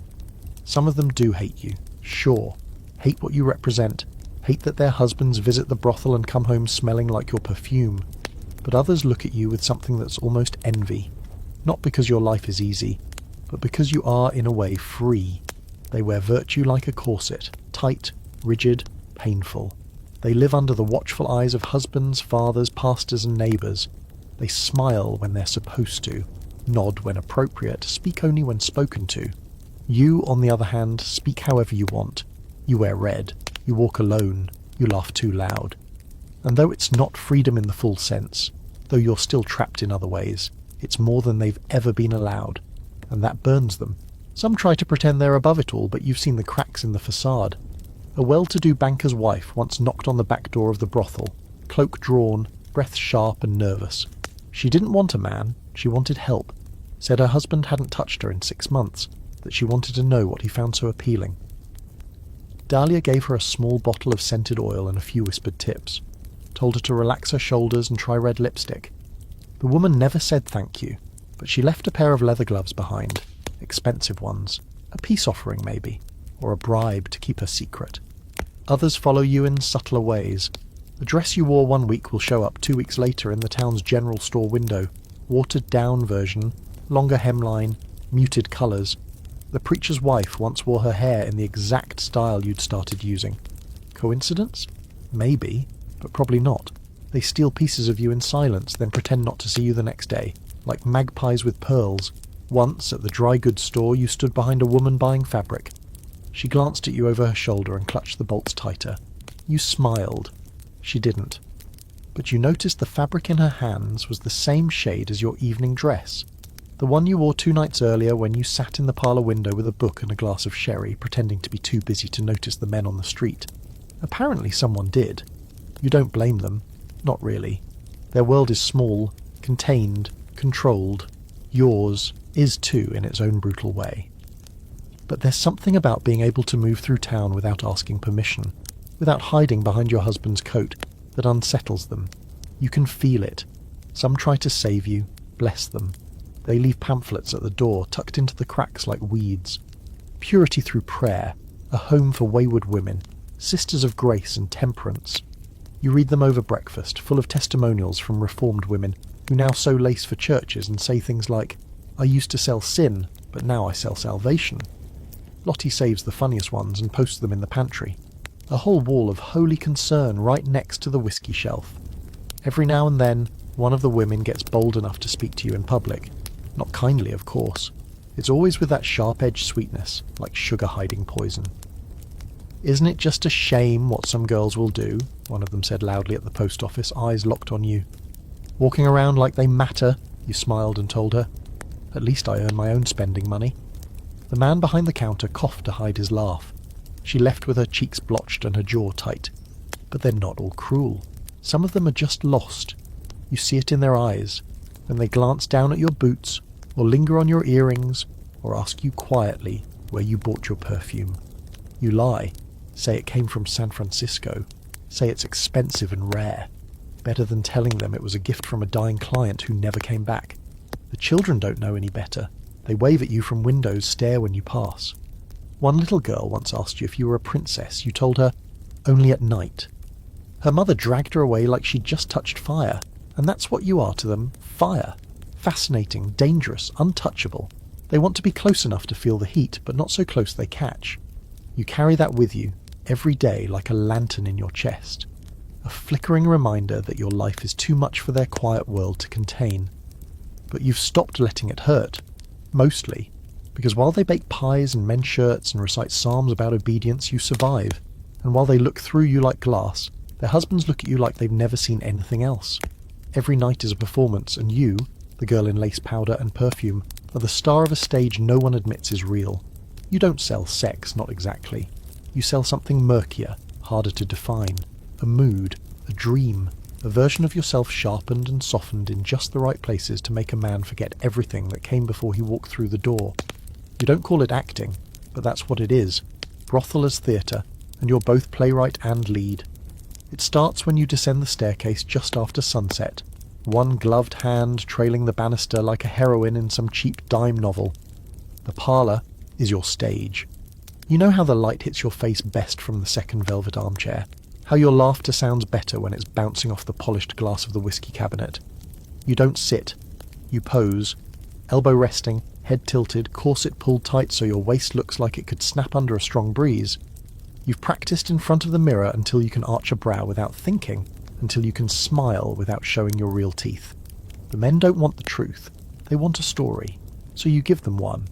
You say you were once a singer in St. Louis, but the theatre burned down. Or that you married young and your husband died of fever in the Arizona heat. Sometimes you're a preacher's daughter gone bad. Sometimes you're a runaway heiress slumming it for fun. It doesn't matter if they believe it. What matters is that they want to. The right story makes them gentler, or at least less cruel. A good lie can earn you an extra $1. A great lie might keep you from a bruise. You tailor your act for each client. The lonely ones want warmth. They want you to listen, to touch their arm like you care, to sigh like you're caught in a romance. The rowdy ones want sass and a little fight, so you give them clever quips and teasing glances. The quiet ones want mystery, so you lower your voice, speak in half sentences, and leave the rest to their imagination. You're not just selling your body, you're selling a fantasy, a version of the love that's soft around the edges and easy to buy. Some nights, it feels like art. A perfectly timed sigh. A moan just delicate enough to seem real. The way your fingers move over a man's collar, pretending you're fascinated by the stitching. You don't love them. You barely like most of them. But for a few moments, they get to feel like they matter. Like they're the only thing that matters to you. And when they leave, you wipe off the makeup and do it all over again. There's a rhythm to it now. The way you light the candles just so. The way you fluff the pillows, set out the whiskey glass at the right angle, keep the room smelling faintly of violets. You've learned to modulate your voice. Higher when you want to sound sweet, slower when you want to sound sultry. You've memorized the creaks in the floorboards so you know when someone's coming. You keep a mirror angled just enough to watch a man's face without looking at him directly. Pearl calls it the show. You gotta give 'em the show, sweetheart, she says, applying her lipstick in the reflection of the parlour window. They're paying for the dream, not the dirt under our nails. She's not wrong. Most of the men who walk through that door don't want reality. They get enough of that in the mines, the saloons, the dry wind that never stops howling through their lives. They want something soft, something that smells good and says their name in a way their wives never did. Of course, not every night is smooth. Sometimes the show cracks. A man pushes too far. A lie slips out of your mouth too fast and he catches it. Sometimes you forget what version of yourself you are supposed to be. You call him the wrong name. He notices your wince when he touches your side. He smells fear. Those are the dangerous moments, the seconds between performance and panic. You've learned to recover quickly. A laugh, a touch, a distraction. But it doesn't always work. One night you were playing the innocent. A soft voice, blushing cheeks. A little girl lost in a world too big. The man liked it too much. Liked it in a way that made your stomach turn. You changed tactics halfway through. Tried to shift into something bolder. He didn't like that. Didn't want Ruby. He wanted a child who didn't fight back. You got through it. Barely. When he left, you vomited behind the garden shed. Frankie found you and didn't say a word. Just handed you a cloth and sat beside you until your hands stopped shaking. You can't be perfect every night. No one can. But you try. Because the better the show, the safer you are. The more convincing your performance, the fewer surprises. It's not about seduction. It's about control. There are small victories, though. Nights when the act is so seamless, you almost believe it yourself. A man tells you you're the most beautiful girl he's ever seen, and for a flicker of a second, you let yourself feel it. You twirl before the mirror and smile, not the stage smile, but the real one. You whisper your lines so softly you start to wonder if the girl you're pretending to be might be the real you after all, the one who escaped, who started over, who's winning at her own rigged game. Then the door opens, and your smile resets, and the act begins again. Because this is the theatre of survival, and the curtain never closes. You never mean to fall for anyone. In a place like this, love is a danger, a luxury, a slow-acting poison you're taught to spit out before it sticks. Miss Lottie warns you early on. They don't love girls like us. And if they say they do, they're either lying, drunk, or worse, serious. You laugh at first, like it's just a joke, a lesson handed down through too many nights and not enough daylight. But you learn soon enough.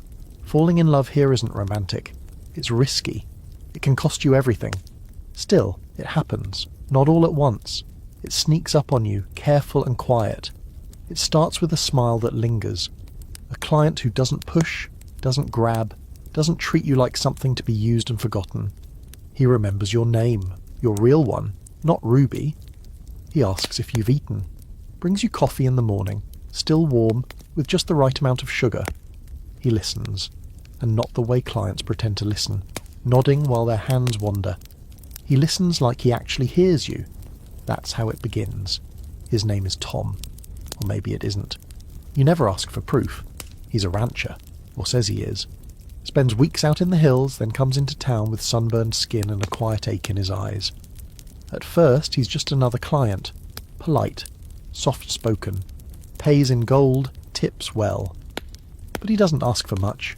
Sometimes he just sits with you, holding your hand, telling stories about coyotes and rattlesnakes and prairie grass that grows so high it hides whole herds. You find yourself laughing. Not the performative kind. Real laughter, the kind that bubbles up before you can stop it. The first time he kisses you, it's different. Gentle, slow, not greedy. He asks, "Is this all right?" and waits for your answer like it matters. You say yes, but your voice cracks. You're not used to being asked. You're used to pretending it's fine, even when it isn't. He notices, doesn't push. Just sits beside you for the rest of the hour, hand resting on yours like it's the only thing he came for. The girls notice, of course. They always do. Pearl raises an eyebrow. "Careful," she says. "They all seem different at first, until they start talking about taking you away, then leave you holding your own baggage." Frankie's harsher. "Men who want to save you want to own you. Don't mistake kindness for safety." You nod, pretend you're listening. But you keep waiting for the nights Tom returns. He starts coming more regularly, brings gifts. Nothing showy, just little things. A hand-carved comb, a book of poems, a silver coin engraved with a steer's head. One night he shows up with a pie, said he tried to bake it himself and nearly set the kitchen on fire. It's terrible, burnt on the edges, raw in the centre, but you eat every bite. Something about the effort makes your chest tighten. You haven't had someone make something for you in years. He tells you about his land, about a little cabin tucked near a stream, about a dog named Buster who howls every time he plays his harmonica. You picture it easily, too easily. You find yourself daydreaming while scrubbing your vanity mirror, staring at the glass and seeing not Ruby, but you, whoever you were before, with your sleeves rolled up, washing laundry by a creek and waiting for Tom to come home smelling like leather and wood smoke. He doesn't ask you to leave with him, not at first. He just hints. "You wouldn't have to work like this forever. I've got space. Could use company. Wouldn't mind someone who laughs at my bad jokes." He says it with a softness that doesn't feel like pressure, but it is. Every time he comes, he becomes harder to separate from your reality. Harder to forget when the door closes behind him. And then one night, he says it plain. "Come with me." It's not a question. Not quite a demand either. Just a possibility. Laid out between you like a card waiting to be turned over. You freeze. You don't know what to say. Your heart thuds so loud you're sure the girls downstairs can hear it. You look at his face. Serious. Hopeful. Scared. And you realise he believes it. He thinks you can just walk out. Start over. That love can wash off everything that's come before. But he doesn't understand. He doesn't know about the ledger in Lottie's office. About the debt. about the way your name isn't really your name anymore. He doesn't know that your freedom has a price tag and you're still 4 months short. He doesn't know that the town sheriff would follow you if Lottie asked.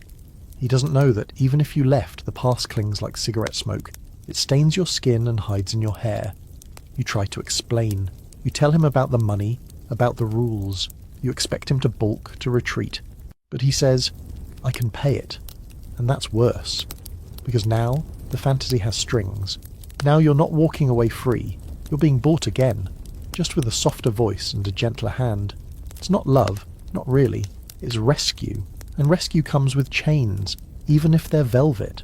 You tell him no, gently. You kiss his cheek and say thank you. You say you're not ready. You say maybe someday. He leaves with a look you can't quite read. Part sorrow, part understanding, part something heavier.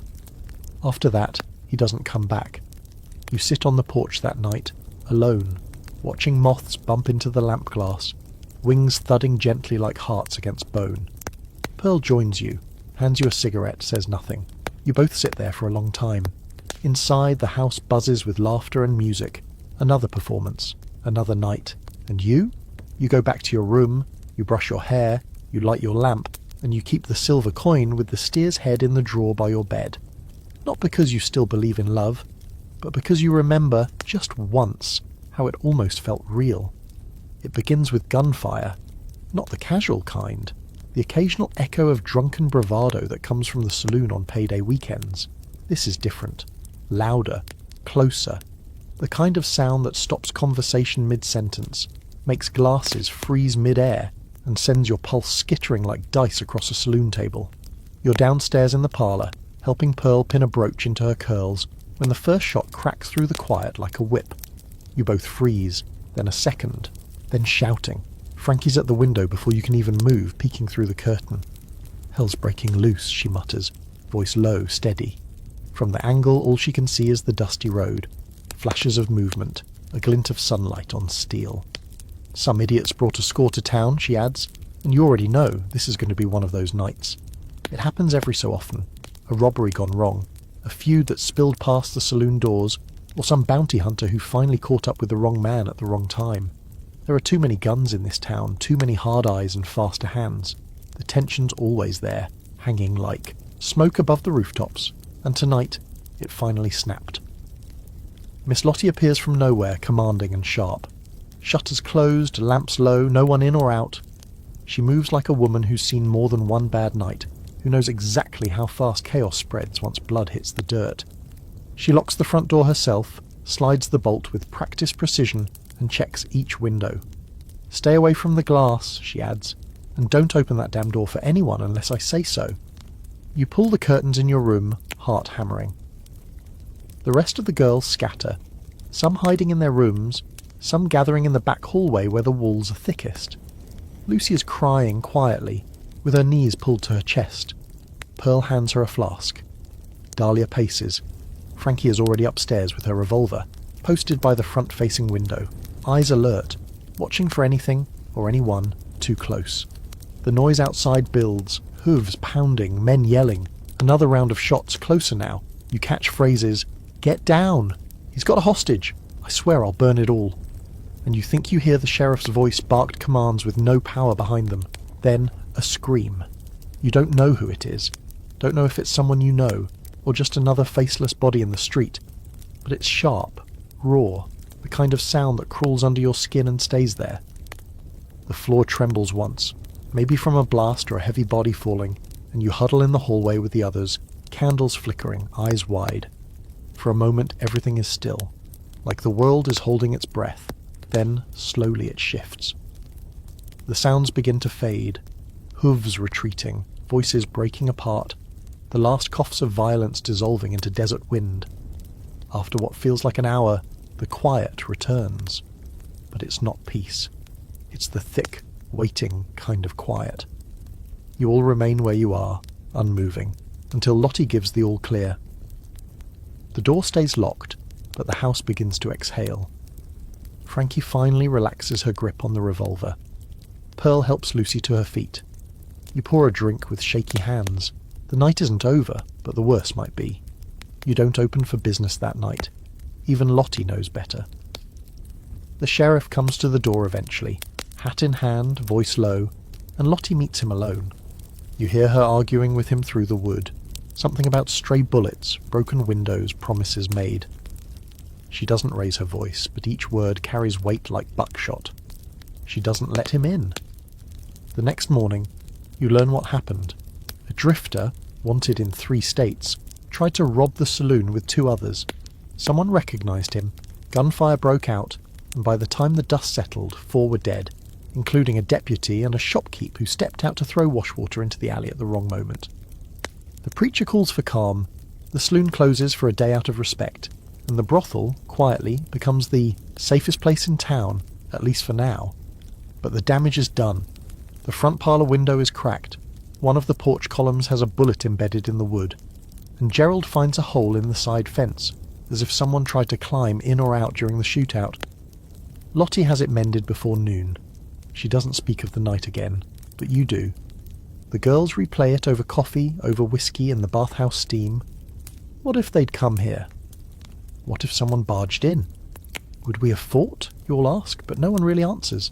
Because none of you know, not for sure. Maybe you would have run. Maybe you would have screamed. Maybe Frankie would have pulled the trigger first. You realise then how thin the walls are.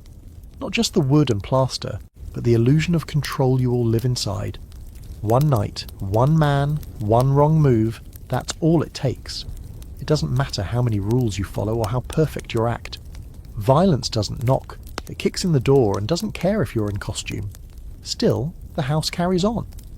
The next night, the lamps are lit again, the curtains are drawn back, and Ruby returns to her chair by the fireplace, ready to smile. The men come as if nothing happened. They drink, they flirt, they ask if you're all right in the vaguest possible way. They don't want to talk about it. They don't want to acknowledge how close death came to their favourite little playground. So you don't talk about it either. But you keep a knife a little closer, and you never sit with your back to the door again. She's just gone. It's not the first time a girl's disappeared from the house, and you know it won't be the last, but this one settles in your chest differently. Her name was Rose, or at least that's what she told you. New girl, all bright eyes and eager smiles, barely here 2 weeks before she stopped showing up for breakfast, her bed untouched, her drawer still full of clothes she hadn't had time to ruin. At first, everyone thought she was just sleeping in, maybe burned out, maybe hung over. But by the second day, the hallway started to feel colder. Miss Lottie didn't say much, just stood in the doorway of Rose's room with her arms crossed, jaw set tight. She told Lucy to pack up her things, told Pearl to burn the sheets. Nobody asked questions, because out here girls vanish for all kinds of reasons, and none of them are good. Sometimes they leave in the night, hoping to escape a debt or a man or a memory that just won't stay quiet. Sometimes a client gets too rough, and instead of justice there's silence. Other times it's sickness, the kind that eats you from the inside out until you can't get out of bed and Lottie sends for the undertaker before your fever even breaks. And sometimes they just fold. One day they're here, painting their lips and laughing about a new pair of shoes, and the next the light in them goes out. You've seen it happen. You feel it happening to yourself some days. But with Rose, something feels off. She didn't seem scared, didn't seem sick. If anything, she was too cheerful, too grateful for everything. Said this house was like a home. And when she spoke about her future, it was with the kind of certainty only new girls have. Plans to save up, to open a shop, to find a man who didn't mind where she came from. She talked about it like it was already on the train, headed her way. Then she was gone. Pearl swears she saw her leaving late one night, coat thrown over her nightdress, a man by her side. Couldn't see his face, couldn't swear to anything. Dahlia insists she heard a struggle through the wall, something that didn't sound like the usual, something uglier. Frankie thinks she ran, plain and simple, that maybe she got smart and made a break for it before the house could dig its claws in too deep. If she's lucky, she says, she got far enough we'll never hear her name again. But you're not sure. You go into Rose's room once after Lottie gives the okay. It's empty, but not in the usual way. There's a brush still full of auburn strands on the vanity, a half-finished letter on the desk, lipstick cap twisted off like she was interrupted mid-routine. You run your fingers over the words she left behind. Dear Annie, you wouldn't believe how kind everyone's been here. and the rest trails off. No envelope, no address, just soft handwriting and a growing silence. You ask Lottie gently what happened. She looks at you with that expression she reserves for hard truths. Girls come and go, she says. Some with a bang, some with a whisper, that's the way it is. Then she adds, almost softer, if you can't live with that, you won't last long here. And just like that, it's closed. A story with no ending. A chapter torn out of the book. You try to forget, but the room stays empty for weeks, untouched. No new girl replaces her right away. Like the house itself is waiting for an answer that won't come. Every time you pass her door, you hesitate, listen, hope, dread. And then, almost as if the house gets tired of grieving, the cycle resets. A new girl shows up. Her name is May, and she has the same wide-eyed look Rose had. Same hopeful tilt to her voice. Says she came from the east, worked in a textile mill before deciding she wanted something better. You all smile at her. Dahlia gives her one of Rose's old dresses without saying a word.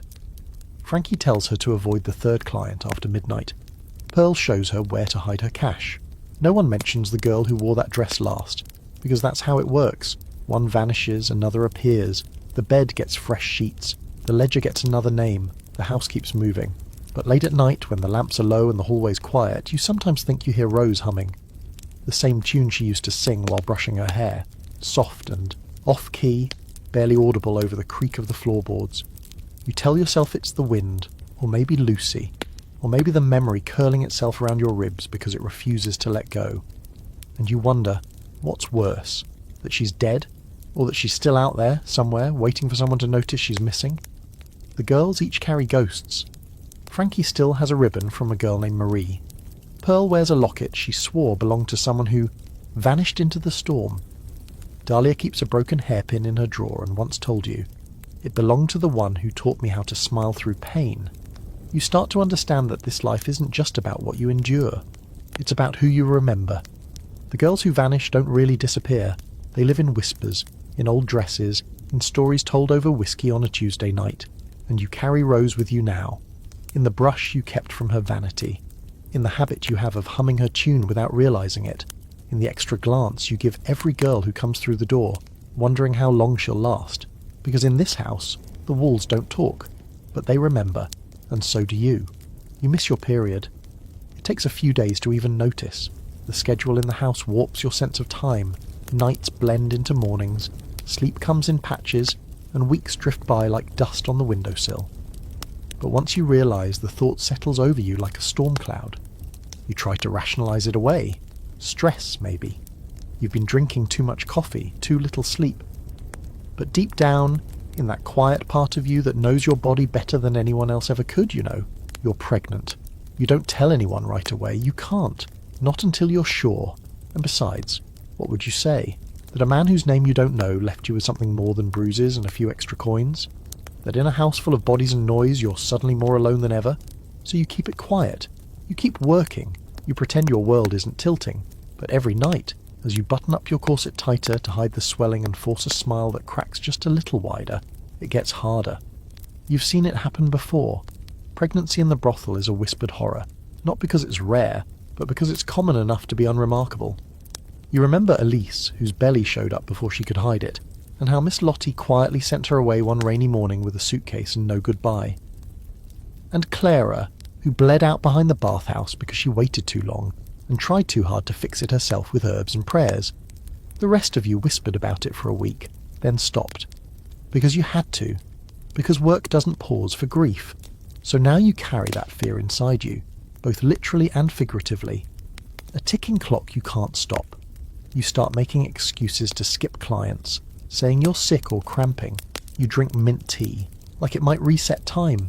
You run a hand over your belly when no one's looking, as if you could feel something there already. But mostly you just feel empty. Not in your body's too full of dread, but in your mind, where the what-ifs swirl like smoke in a closed room. You think about telling Lottie she's not heartless, she's a businesswoman. If she knows, maybe she'll send you to Sister May on the edge of town, the one who knows how to handle situations. Maybe there's a way out, a tonic, a procedure, a clean ending, but there's also the risk she'll see you as a liability. Just another girl who can't keep herself together. And if she cuts you loose, where would you go? What would you do with a growing belly and nowhere to sleep? So you tell Dahlia instead. One night, in the kitchen, long after the lamps are out and the others are asleep, you whisper it to her over a cup of cold coffee, hands shaking. She doesn't blink. Just lights a cigarette, blows a thin line of smoke and nods. Thought so, she says. You've been walking like you're made of glass. Then she leans forward and says, You got choices, but none of them are easy. She offers to go with you to see Sister May, says she'll keep it quiet, that no one needs to know, not even Lottie, but she also warns you, if she says it's too late, you better start thinking fast. The visit is quiet. Fast. Sister May doesn't ask how it happened, doesn't ask who, just looks you over, lays a hand on your stomach and says softly, Too far along for the strong stuff. Not safe. Her voice is kind, firm, final. You nod, even though your throat feels too tight to speak. She gives you a jar of thick, bitter tea, tells you to drink it every morning. Might not change anything, she adds, but it'll keep your strength up. She touches your cheek before you leave. No matter what they tell you, your life still matters. Back at the house, everything moves on like nothing's changed. The men still knock, the girls still laugh too loud. Pearl gets a new pair of boots and insists on showing them off. Lucy cuts her hair short, and you hide. You avoid mirrors. You speak less. You take smaller steps and pull your laces tighter. You pretend the baby doesn't exist, but in the quiet you imagine. You picture holding something soft and small, a child with your eyes or his smile or neither, a life that doesn't have to begin in a place like this. And then, just as quickly, you picture what would happen if anyone found out. You picture being cast out. You picture a tiny body buried beneath the cottonwood tree behind the house, like you heard they did with Clara's. So you plan. You start saving again, desperate and fast. You take extra clients, tell yourself it's just for now. You work when you're exhausted. You pretend the nausea isn't real. Dahlia gives you crackers and a knowing look. Frankie offers to teach you how to shoot just in case. You laugh, but take her up on it. Pearl gives you a charm she claims is for protection, some old coin with a hole punched through the centre. You hang it on a string and wear it under your dress. You start to dream differently, less about escape, more about survival. You begin to wonder if there's a town far enough away where no one knows your name, where you could find work, clean work, long enough to raise a baby who never has to see you in red lace and painted cheeks. But there's still time. A little, maybe. One night a man touches your stomach and asks if you've been eating more. You freeze, smile, say something about bread pudding, but later in your room you cry harder than you have in months, quietly. So no one hears. You wrap your arms around your body like that might hold everything in place, like you can press pause on the clock. You don't know how this ends. Maybe you'll leave before it shows. Maybe Lottie will find out and make the decision for you. Maybe the baby won't survive. Or maybe it will. Maybe you'll wake up one day in a different place, holding something that came from the hardest chapter of your life and still, somehow, feels like hope.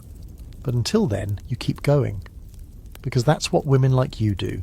You carry the weight. You make space where there isn't any. And you survive, even when it breaks you in half. Some girls get out. Not many, and not often. But the possibility hums in the walls of the brothel like a bedtime story everyone secretly believes in. The idea that you can pack your bag, walk down the steps, and keep walking, out of town, out of the trade, into some version of life where no one calls you darling with that knowing smirk. It's a fragile hope, but it's there. The thought that maybe, just maybe, you'll be one of the rare few who escapes with her skin, her sanity, and a pocket full of money. Miss Lottie calls them the Gone Girls. She says it with a tone halfway between envy and amusement, like she's not sure whether to admire them or scoff at their nerve. Some girls think they're clever, she says one morning while tallying the books. Think they've got it all figured out, but the world doesn't care if you're clever. And yet, she doesn't stop them. Not when they've paid what's owed. Not when they walk out with the right blend of luck and timing and nothing left to lose. You think about it constantly now, more than before. It started as a vague shape in the distance, a someday idea, but now it's sharp and real. It has a season, a direction, a bag hidden under your bed with a change of clothes and a few crumpled bills. The weight of the child inside you has only made the dream more urgent. You're not trying to leave for yourself anymore. You're trying to leave for someone who hasn't even opened their eyes yet. You've seen what happens to the ones who try too soon. Girls who get desperate and run before the math adds up. Clara, who vanished in the middle of a snowstorm. Irene, who tried to hitch a ride with a travelling salesman and came back a week later. Shoeless, silent, something in her eyes completely gone. That scared you. Not just what happened to them, but how easily you could be next. But then there's Maisie. She worked the upstairs room for almost 3 years. Quiet, quick-witted, with a laugh like whiskey over honey. She never said much about her past, but she kept a small notebook tucked in her bodice, where she marked down every dollar she made. No debts, no distractions. She never drank, never got too close to the other girls, and always refused to fall in love with the clients. They're not ladders, she once told you. They don't lift you out. They climb on you and then leave you behind. One day, she just left. No goodbyes, no explanation. Just a note to Miss Lottie that read, "Thank you for the lessons. The debt is settled." You all gathered in her room after, looking for a clue. The mattress was stripped, the mirror cleaned, not a single stocking left behind. But in the drawer, beneath the false bottom, you found it. Over $200 in neat stacks. Gone. All of it. That was proof. Proof it could be done. Frankie says she made it to Colorado, opened a boarding house. Others say she married rich. Dahlia insists she runs a saloon now, serving whiskey to men who once paid to touch her. You don't know what's true. Doesn't matter. What matters is that she's gone, and she didn't come back broken. You start planning in secret. Late at night you count your money again and again, just to make sure it's real. You write down towns you've overheard in passing, places without rail lines where no one's asking questions. You ask Sister May, quietly, how far a woman could get on foot before sunrise. She gives you a side glance, then answers, farther than fear thinks, not as far as hope dreams. You start to move differently, not more carefully, just more deliberately. You take only clients who won't bruise. You don't drink. You keep to yourself, though the girls notice. Pearl raises her eyebrows. Planning a jailbreak, she jokes one night. You shrug, say nothing. She looks at you long and hard, then hands you a half-finished roll of bandages. For when the boots start to blister. You know the rules. You don't leave owing anything. You don't leave if the sheriff knows your face. You don't leave if there's someone watching you too closely. You watch the moon. You watch the streets. You listen for patterns. When Gerald makes his rounds, when the town grows quiet, when the dogs stop barking. You wait for the moment when the wind turns in your favour. There's a tension in your chest that never loosens. Because even with a plan, even with money, you know there's no guarantee. You've spent too long in this life to believe in easy endings. You might make it, halfway to the county line and be dragged back. You might get all the way to a new town only to find the past waiting there in someone else's mouth. Still, you prepare. The hardest part isn't the leaving, it's what you'll leave behind. The girls, the quiet evenings with Dahlia and her harmonica, Pearl's jokes, Lucy's smile when she finally gets a compliment she believes. Even Lottie, stern as she is, has looked after you in her own way. There's comfort in the known. Even when the known is cruel, at least it's familiar. But you can't stay. Not now. Not like this. Not with a baby coming. Not with your body changing and your dreams shifting into something with tiny fingers and a heart that beats beside your own. So you pick a night. You check the weather, the moon, the ledger. You wait until the last man leaves, until the last lamp flickers out. Then you move. Quiet. Quick. The bag under your arm, the money tucked inside your corset. You pause only once, at the foot of the stairs. You look back. The house is still. Peaceful almost. A theatre darkened after the final curtain. You whisper a name. Not yours, not Ruby. Yours. The real one. Just to remind yourself who you are before you step into the night. You don't run, you walk. Because this isn't escape, it's arrival. Some nights, when the curtains are drawn and the whiskies run dry, you feel it creeping in, slow and silent, like a cold draft under the door. You know it by the tightness behind your eyes, the heaviness in your bones. It's not sadness, not exactly. It's the quiet companion to this life, the thing that waits until everyone else is asleep before curling up beside you, coping, surviving, numbing out, call it what you want. You've seen it in every girl who ever leaned too hard into the bottle, the pipe, or the lie that she's just fine. You didn't think it would happen to you. At first you resisted. You didn't drink more than a finger of gin after dinner, didn't touch the laudanum in Lottie's cabinet, didn't take the little wrapped paper packages Frankie kept hidden in her boot. You kept your head clear. You told yourself you had to, for survival, for the plan, for the baby. But that clarity, it cuts after a while. It leaves you too aware of everything. The way men look at you, the way the floor creaks under their weight, the way your chest tightens after a long night with no tips and no laughter. So, one night, you stop resisting. You pour yourself 2 fingers instead of 1, just a little more to dull the edges. And it works. The world softens, the ache in your lower back fades. You still feel used but not sharp about it. And after that, it gets easier. Another night, you take a drag from Pearl's cigarette and let the smoke settle in your lungs until your head floats. Another night you ask Dahlia for one of her sleeping drops, and she gives you a dropperful of something bitter and thick, says, "Just this once. Don't start relying on it." But of course you do, not every night, not yet. But enough that it becomes part of the rhythm. Paint your lips, pour the drinks, smile, lie, survive, and then retreat to your room, where the real ritual begins. A swig, a pinch, a puff, something to erase the day before sleep. You tell yourself you're in control. You're just tired. You're just easing the pressure. But it's hard to lie to yourself when you catch your reflection in the mirror at dawn, mascara smudged, lips dry, eyes not quite focused. You start keeping a tin of mints in your drawer to mask the smell of gin. You start brushing your teeth twice before breakfast, chewing parsley, spitting into the basin with a shame no one talks about. The shame you've watched in Frankie's eyes when her hand trembles too much to lace her boots. The shame that lives in the bottom of every empty bottle in the parlour. There's no one cure. Each girl chooses her own poison. Lucy, bless her, still tries to pretend she's fine with warm milk and lullabies. But you've seen her sneak little sips from Dahlia's flask. Pearl uses jokes. Always has. When things get too quiet, she starts talking fast, loud, about anything and nothing. She says she's never cried in her life. You believe her, not because she's too strong, but because she's too scared of what might happen if she ever starts. Frankie doesn't talk about what she uses, but you see the signs. The way her eyes go glassy some nights. The way she stares at the ceiling like it's whispering something only she can hear. The way she flinches when someone touches her shoulder, even if it's gentle. And Dahlia is the most honest of all. She's made peace with her coping. She drinks. She smokes.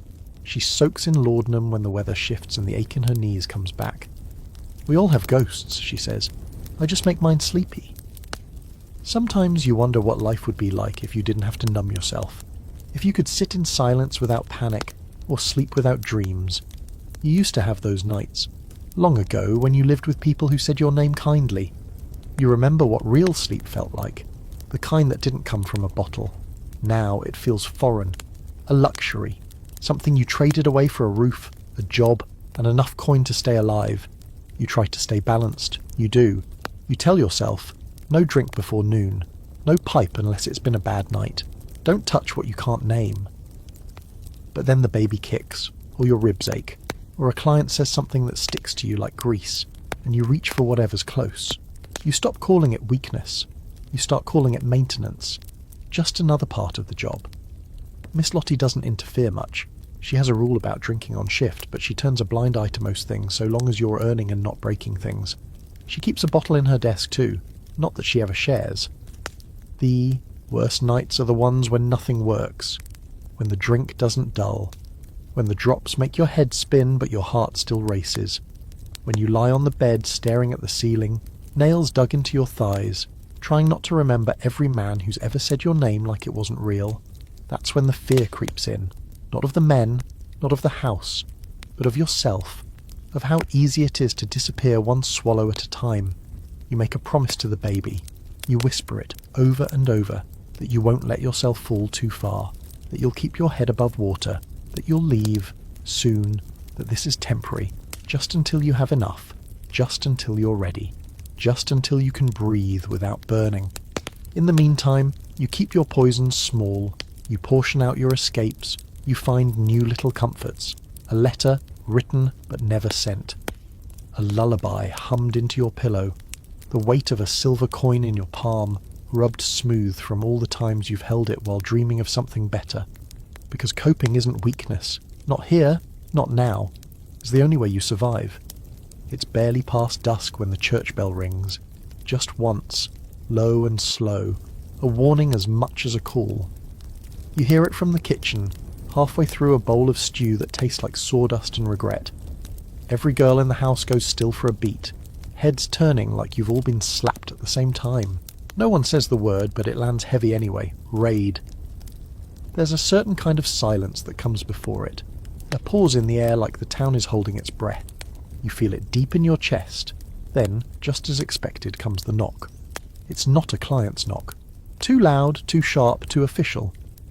Gerald opens the door before Miss Lottie even finishes lighting the front lamp, and standing there, like sin itself in a starched collar, is Deputy Kane, flanked by 2 townsmen you've never seen sober. They're smiling. That's the worst part. They always smile when they do this. "This here's a visit of moral inspection," Kane announces, as if the place doesn't know, as if you haven't lived through this half a dozen times already. As if the last inspection didn't end with Lucy crying in the pantry and Pearl paying $5 to keep her name off a list. Miss Lottie keeps her expression neutral, smooth as buttercream, but you can tell she's already calculating. "Of course, gentlemen, do come in." Her voice is sweet, but her eyes are razor sharp. She gives the signal, the flick of a wrist, and suddenly the girls are moving. Not in panic, in practiced choreography. You've all done this before. Dahlia pulls her dress up a half-inch to look more proper. Frankie tucks a small bottle behind a cushion. You sweep the cards off the parlour table and hide them in the fireplace. No gambling, no liquor in plain view, no suggestive poses or open doors. Everyone must look like a sewing circle that accidentally wandered into red velvet. Kane strolls through the parlour like he owns it. His boots scuff the rugs on purpose. He touches the edge of a lamp with the back of his finger like he's checking for dust. "Just making sure everything's legal-like," he says, knowing full well it's not. Brothels are tolerated in this town, not permitted. It's a delicate balance, a quiet arrangement between Lottie, the sheriff, and whoever sits on the town council that month. Everyone knows the house exists. They just pretend it doesn't, until it's convenient not to. The real reason for these raids is politics, appearances. Every few months, when the preacher stirs up enough dust, or the mayor's wife gets riled about decency, the law comes knocking. Not to shut you down, but to remind you who really holds the leash. They poke around, ask stupid questions, check the ledger on Lottie's desk. One of them tries to open Pearl's drawer, and she slaps his hand away with a grin. "That's where I keep my Bible," she says. He doesn't push. But then they get to Lucy. She's sitting too still, eyes too wide, and Kane picks up on it. "You knew?" he asks, stepping a little too close. She nods, doesn't speak. "You of age?" he asks next, and the room seems to hold its breath. "Yes, sir," she says. "Turned 17 in February." You see the flicker in Kane's eyes. A little disappointment, maybe. A little danger. 17, he says slowly. "Well, close enough, I reckon." He reaches for her chin with 2 fingers, like he wants to inspect her face. Before he can touch her, Dahlia's there. "Deputy," she says smoothly, slipping between them. "Might I offer you some tea? We've got fresh from the steamer." He looks irritated, but backs off. The moment passes, but it leaves something sour in the air. Eventually they wrap it up. Nothing illegal found. No arrests. Just a fine. $30, to be paid by the end of the week, or next time there'll be real consequences. Lottie accepts the slip of paper with the kind of grace that comes from practice. "Of course," she says. "Always happy to cooperate." When they finally leave, the door shuts like the end of a bad sermon. Silence follows, thick and slow. Pearl exhales first. "Kane touches me again. I'll plant him under the porch," she mutters. Dahlia pours whiskey for everyone. Rules be damned. You drink yours fast, not because you need it, but because your hands won't stop shaking. Miss Lottie doesn't speak for a long while. She just stands by the window, watching their silhouettes disappear down the boardwalk, her expression carved from stone. Then she says, "Next time, hide the ledger better." And nobody gives their real name, ever again. The girls disperse. You find yourself back in your room, sitting on the edge of your bed, dress still rumpled from the interruption. Your mind spins with thoughts of what-ifs. What if Kane had been in a worse mood? What if Lucy had cracked? What if they decided tonight was the night they needed a spectacle? That's the game, you realise. You're always at the mercy of someone else's mood. Doesn't matter how clean the house is, how tidy the books, how many taxes Lottie pays under the table. If the law wants to ruin you, they can. All they need is a reason, or the illusion of one. The next morning, the newspaper has a blurb. Local authorities continue moral enforcement. Late-night establishment visited, fined for improper conduct. Citizens praised the action. You laugh bitterly when you read it. That's what they call it. Moral enforcement. Never mind the same men who raided you are the ones who come crawling back after sundown. But still, you keep going, because you have to. The raid doesn't end you. It just costs money and another shred of your already shredded dignity. You press your dress, reset your makeup, and prepare for the next performance. Because in this town, even the law plays pretend, and you've learned how to play back. The wind shifts the moment October hits. There's a bite in the air that creeps in through the shutters and wraps around your ankles, curling up your legs like smoke from a dying fire. The mornings turn sluggish. The wood floors go cold. Your breath fogs the window panes before you've even finished dressing. Winter is coming, and with it the brothel changes in small, strange ways. Everything slows down except the aching in your joints. It's not snowing yet, but it will be. You can smell it, clean and sharp like metal in your nose. And the closer it gets, the more the house contracts. No more open windows, no more porch lounging with a fan and a glass of lemonade. Now it's heavy quilts, dry throats, and a chill that never quite leaves your bones, no matter how high the fire burns. Customers thin out too. The cowboys ride in less. The travellers take fewer risks on bad roads. The miners get stingier, saving for whiskey and coal. And the town, once alive with music and shouts and drunken laughter, starts to grow quiet after dusk. As if everyone agrees, without speaking, that winter's no time for trouble. So the house gets quieter too. No more stomping boots at midnight. No more sudden laughter in the hallway. Just muffled voices and the sound of wood cracking in the stove. With fewer clients, you'd think the days might feel easier. They don't. The work doesn't vanish. It just stretches. Longer hours waiting. More time to sit with yourself, with your thoughts, with the ticking of the parlour clock each second slower than the last. Some of the girls thrive in the downtime. Dahlia picks up knitting. Pearl rereads the same 3 novels until the pages fall out. Frankie starts building a puzzle she'll never finish. Lucy tries to teach herself piano, pecking out little melodies on the battered upright, until Lottie threatens to throw it into the snow. You try to stay busy. Clean your room twice a day. Mend old clothes, whether they need it or not. Fold linens until your fingers go numb, but the quiet seeps into your skin. With fewer distractions, it's harder to shut out the thoughts. And there are too many of them these days. About the baby growing inside you, about the stash of money tucked in the floorboard, about the plan that still feels a lifetime away, even though it could be next week if you were desperate enough. And then there's the cold. You never realised how cruel it could be, this desert winter. Not like northern snows, soft and white and storybook. No, this cold comes with grit. It cuts. It finds you in the cracks of your body, in the corners of the room. You sleep in your clothes some nights, hat on, gloves too. The house has only 2 stoves and not enough firewood to keep everyone warm all the time, so you all take turns. The front parlour gets priority, then the kitchen. Upstairs, your room stays cold enough to see your breath until nearly noon. There's talk of splitting wood, of rationing. Gerald, Lottie's handyman, starts making daily rounds with an axe and a sour expression. You hear him muttering about damn thin pine and too many mouths. One night he hands you a few logs with a grunt and a warning. Make 'em last. Don't burn more than you need. The cold makes everything harder. Your hands crack. Your lips bleed. Getting dressed becomes a slow, painful ritual, especially when the baby starts to press harder against your ribs, as if even it is shrinking from the chill. You sit by the window some mornings, belly in your hands, whispering soft apologies into the silence. "I'll get us out," you murmur. "Soon?" But the promise tastes stale in your mouth, like a lie told too many times. The weather sharpens tempers too. Lottie's stricter. Dahlia snaps at Lucy for hogging the mirror. Frankie and Pearl go 2 whole days without speaking after one shoves the other over stew rations. Everyone's raw, exposed, thinned by the season, and the weight of too much waiting. It's like the cold strips away the glamour, the illusions, and what's left are tired women in tired rooms trying not to fall apart. And then one morning, the first snow falls. It's not much, just a dusting really, but it's enough to change the sound of the town. Everything gets quiet. The snow dampens the usual clatter.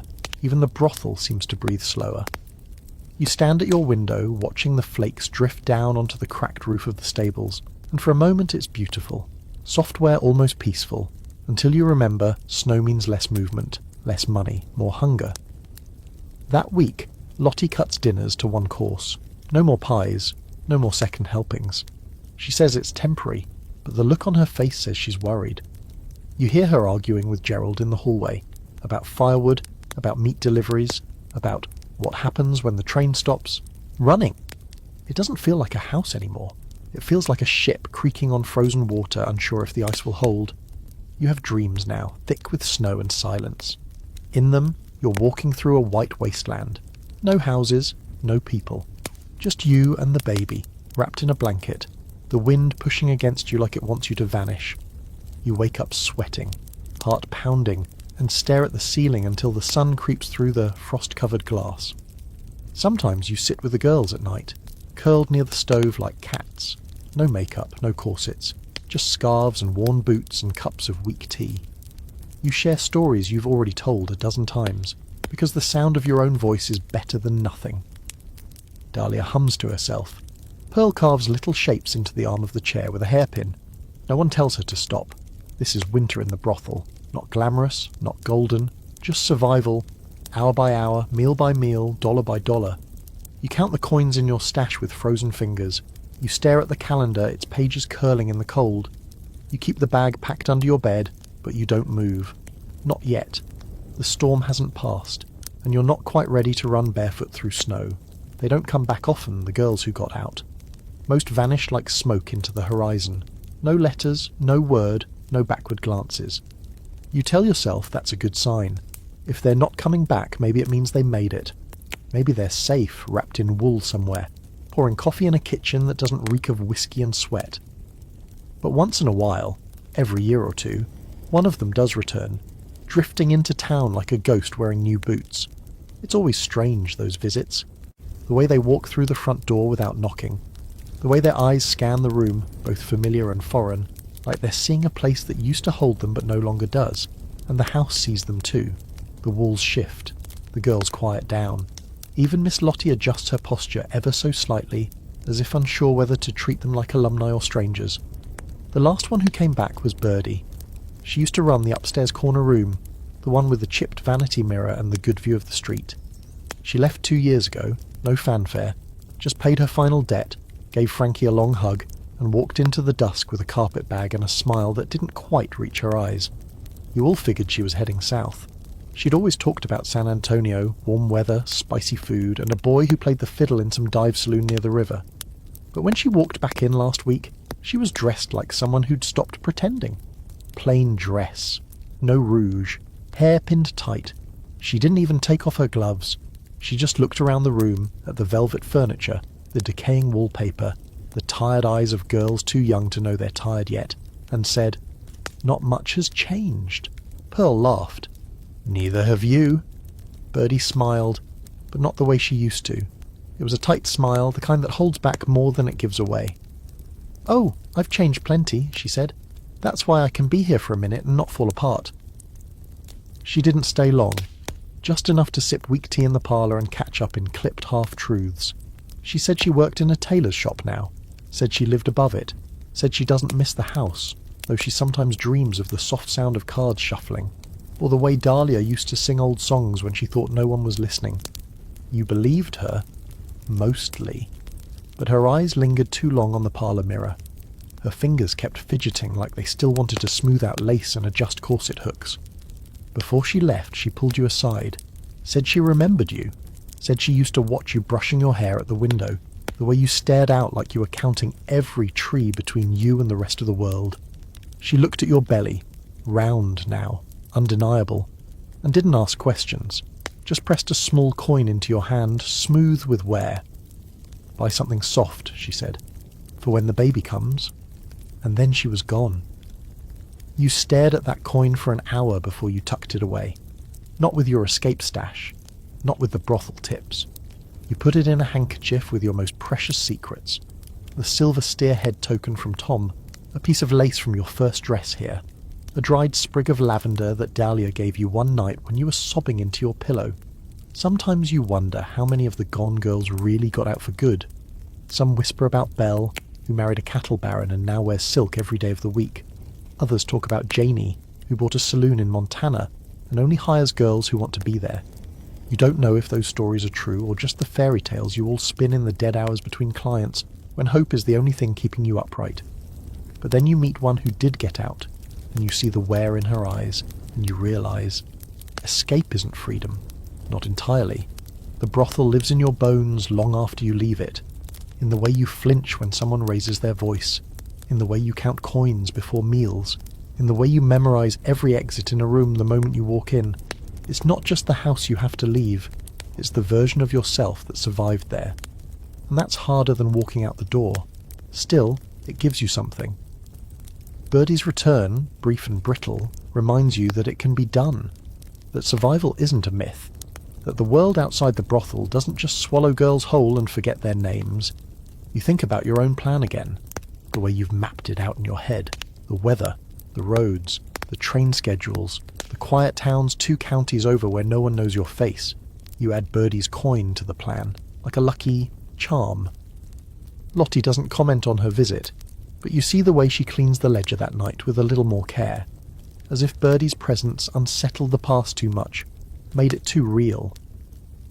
The house, as usual, returns to its rhythm within a day. The girls talk about Birdie for a while, wonder where she went, what she's hiding, and then they stop. There are clients to serve, rooms to clean, lips to paint. It all keeps moving. But for you, it lingers. That flicker of a future that doesn't end in a bed you didn't choose. The idea that maybe, just maybe, you'll be the next one to come back. Not because you have to, but because you can. To show the others it's possible.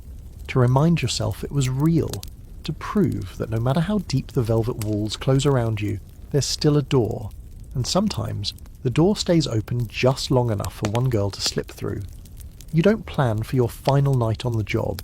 You don't even realise it is your final night until it's already started, halfway through a conversation with Lucy in the dressing room. She's talking about a regular, some ranch hand with nervous hands and a generous tip jar, and you're nodding, pretending to listen while your mind floats elsewhere. Not because you don't care, but because something inside you is shifting. Quietly, firmly, like a coin finally landing after spinning forever. You feel it in your bones before you admit it out loud. You're done.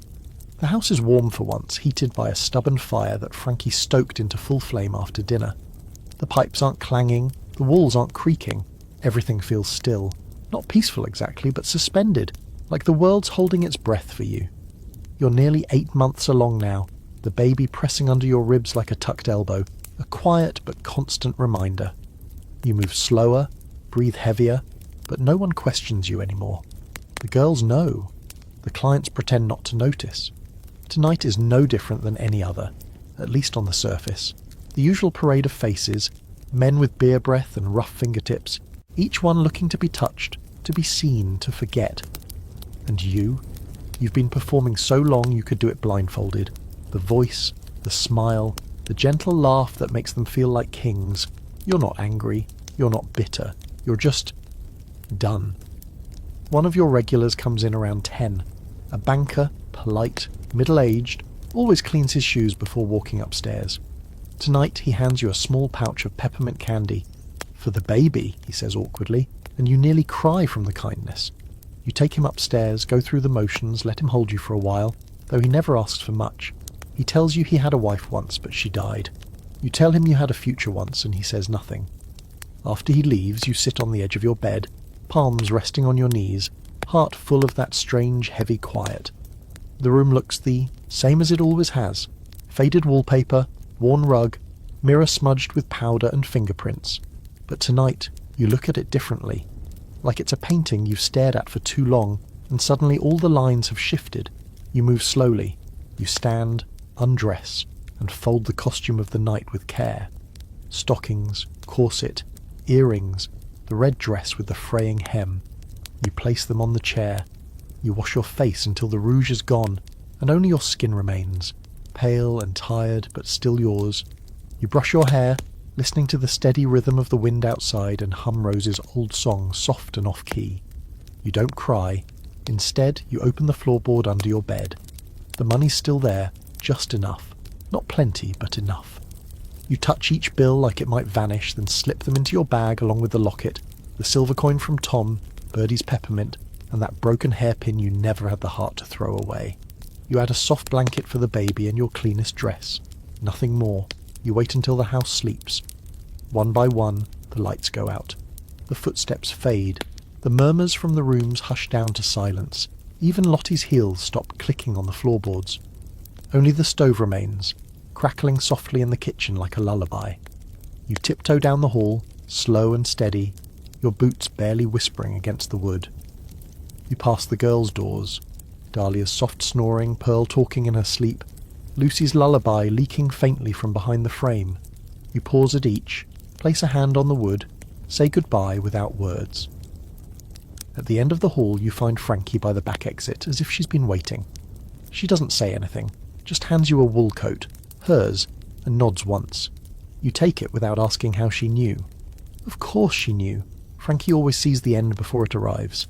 Go before the sun rises, she murmurs. It's easier that way. You squeeze her hand. She doesn't hug you, but she doesn't need to. The back door opens with a creak, and the cold bites your cheeks instantly. You slip through, boots crunching on frostbitten ground. The air smells like wood smoke and iron. The stars are out, sharp and clear, hanging over the town like watchful eyes. You pull your coat tighter, tighten your grip on the bag, and head down the alley, past the stables, past the general store's shuttered windows, past the chapel with its silent bell tower. No one stops you. The sheriff doesn't stir, no dogs bark. The world seems to step aside just for tonight, letting you pass like a rumour in the wind. You reach the edge of town before your breath starts to fog, and your heart races in your throat. Then you keep walking, because this is it. The end of Ruby, the end of velvet curtains and cheap perfume and secrets whispered between floorboards. Ahead of you is something unknown, uncertain, possibly harder, but it's yours. And as your boots press into the frozen ground, each step feels like shedding a skin you've been stuck in too long. You don't know where you'll sleep, or how long it'll take before the baby comes. But you know this, the worst of it is behind you. The house didn't break you. You left before it could. And in the dark, with frost on your breath and a bag full of everything you've ever loved, you smile. Not for anyone else, just for you. The road stretches ahead, wide and cold and unfamiliar. You don't know what the next town will look like. You don't know if there will be work or shelter or even a soft place to rest your head. But you do know one thing. It won't be a red-curtained room full of forced smiles and whispered lies. It won't be Gerald's creaking footsteps or Kane's smirk at the front door. It won't be the house that taught you how to survive but never how to live. That part, that version of you, is behind now. You walk until the stars fade, until the dark begins to melt into blue. Your feet are sore, your back is aching, and the baby has kicked at least 6 times, as if they know too that this night is different. You keep one hand on your belly the whole way, not out of fear anymore, but comfort. You're not just leaving for yourself, you're leaving for them, for what comes next. At some point you stop at a frozen creek. The water is shallow and slow, half covered in a sheet of ice. You crouch there for a while, the silence pressing in like snow, and just breathe. It's the first time in years you've been truly alone. Not in hiding, not waiting for a knock, not listening for footsteps, just you. You take out the bundle from your bag, lay it across your lap. The coin, the locket, the peppermint, relics from your life before now. You hold them each for a while, then tuck them back carefully. They're not weights, not anymore. They're reminders. You survived. You learned. You made it out. Somewhere out there is a quiet town with a warm stove and someone who doesn't ask too many questions. A place where you can start again, not as Ruby, not as a girl behind velvet curtains, but as someone whole. You're not naive, you know it won't be easy, but for the first time, you're not pretending anymore, you're choosing, and that's freedom.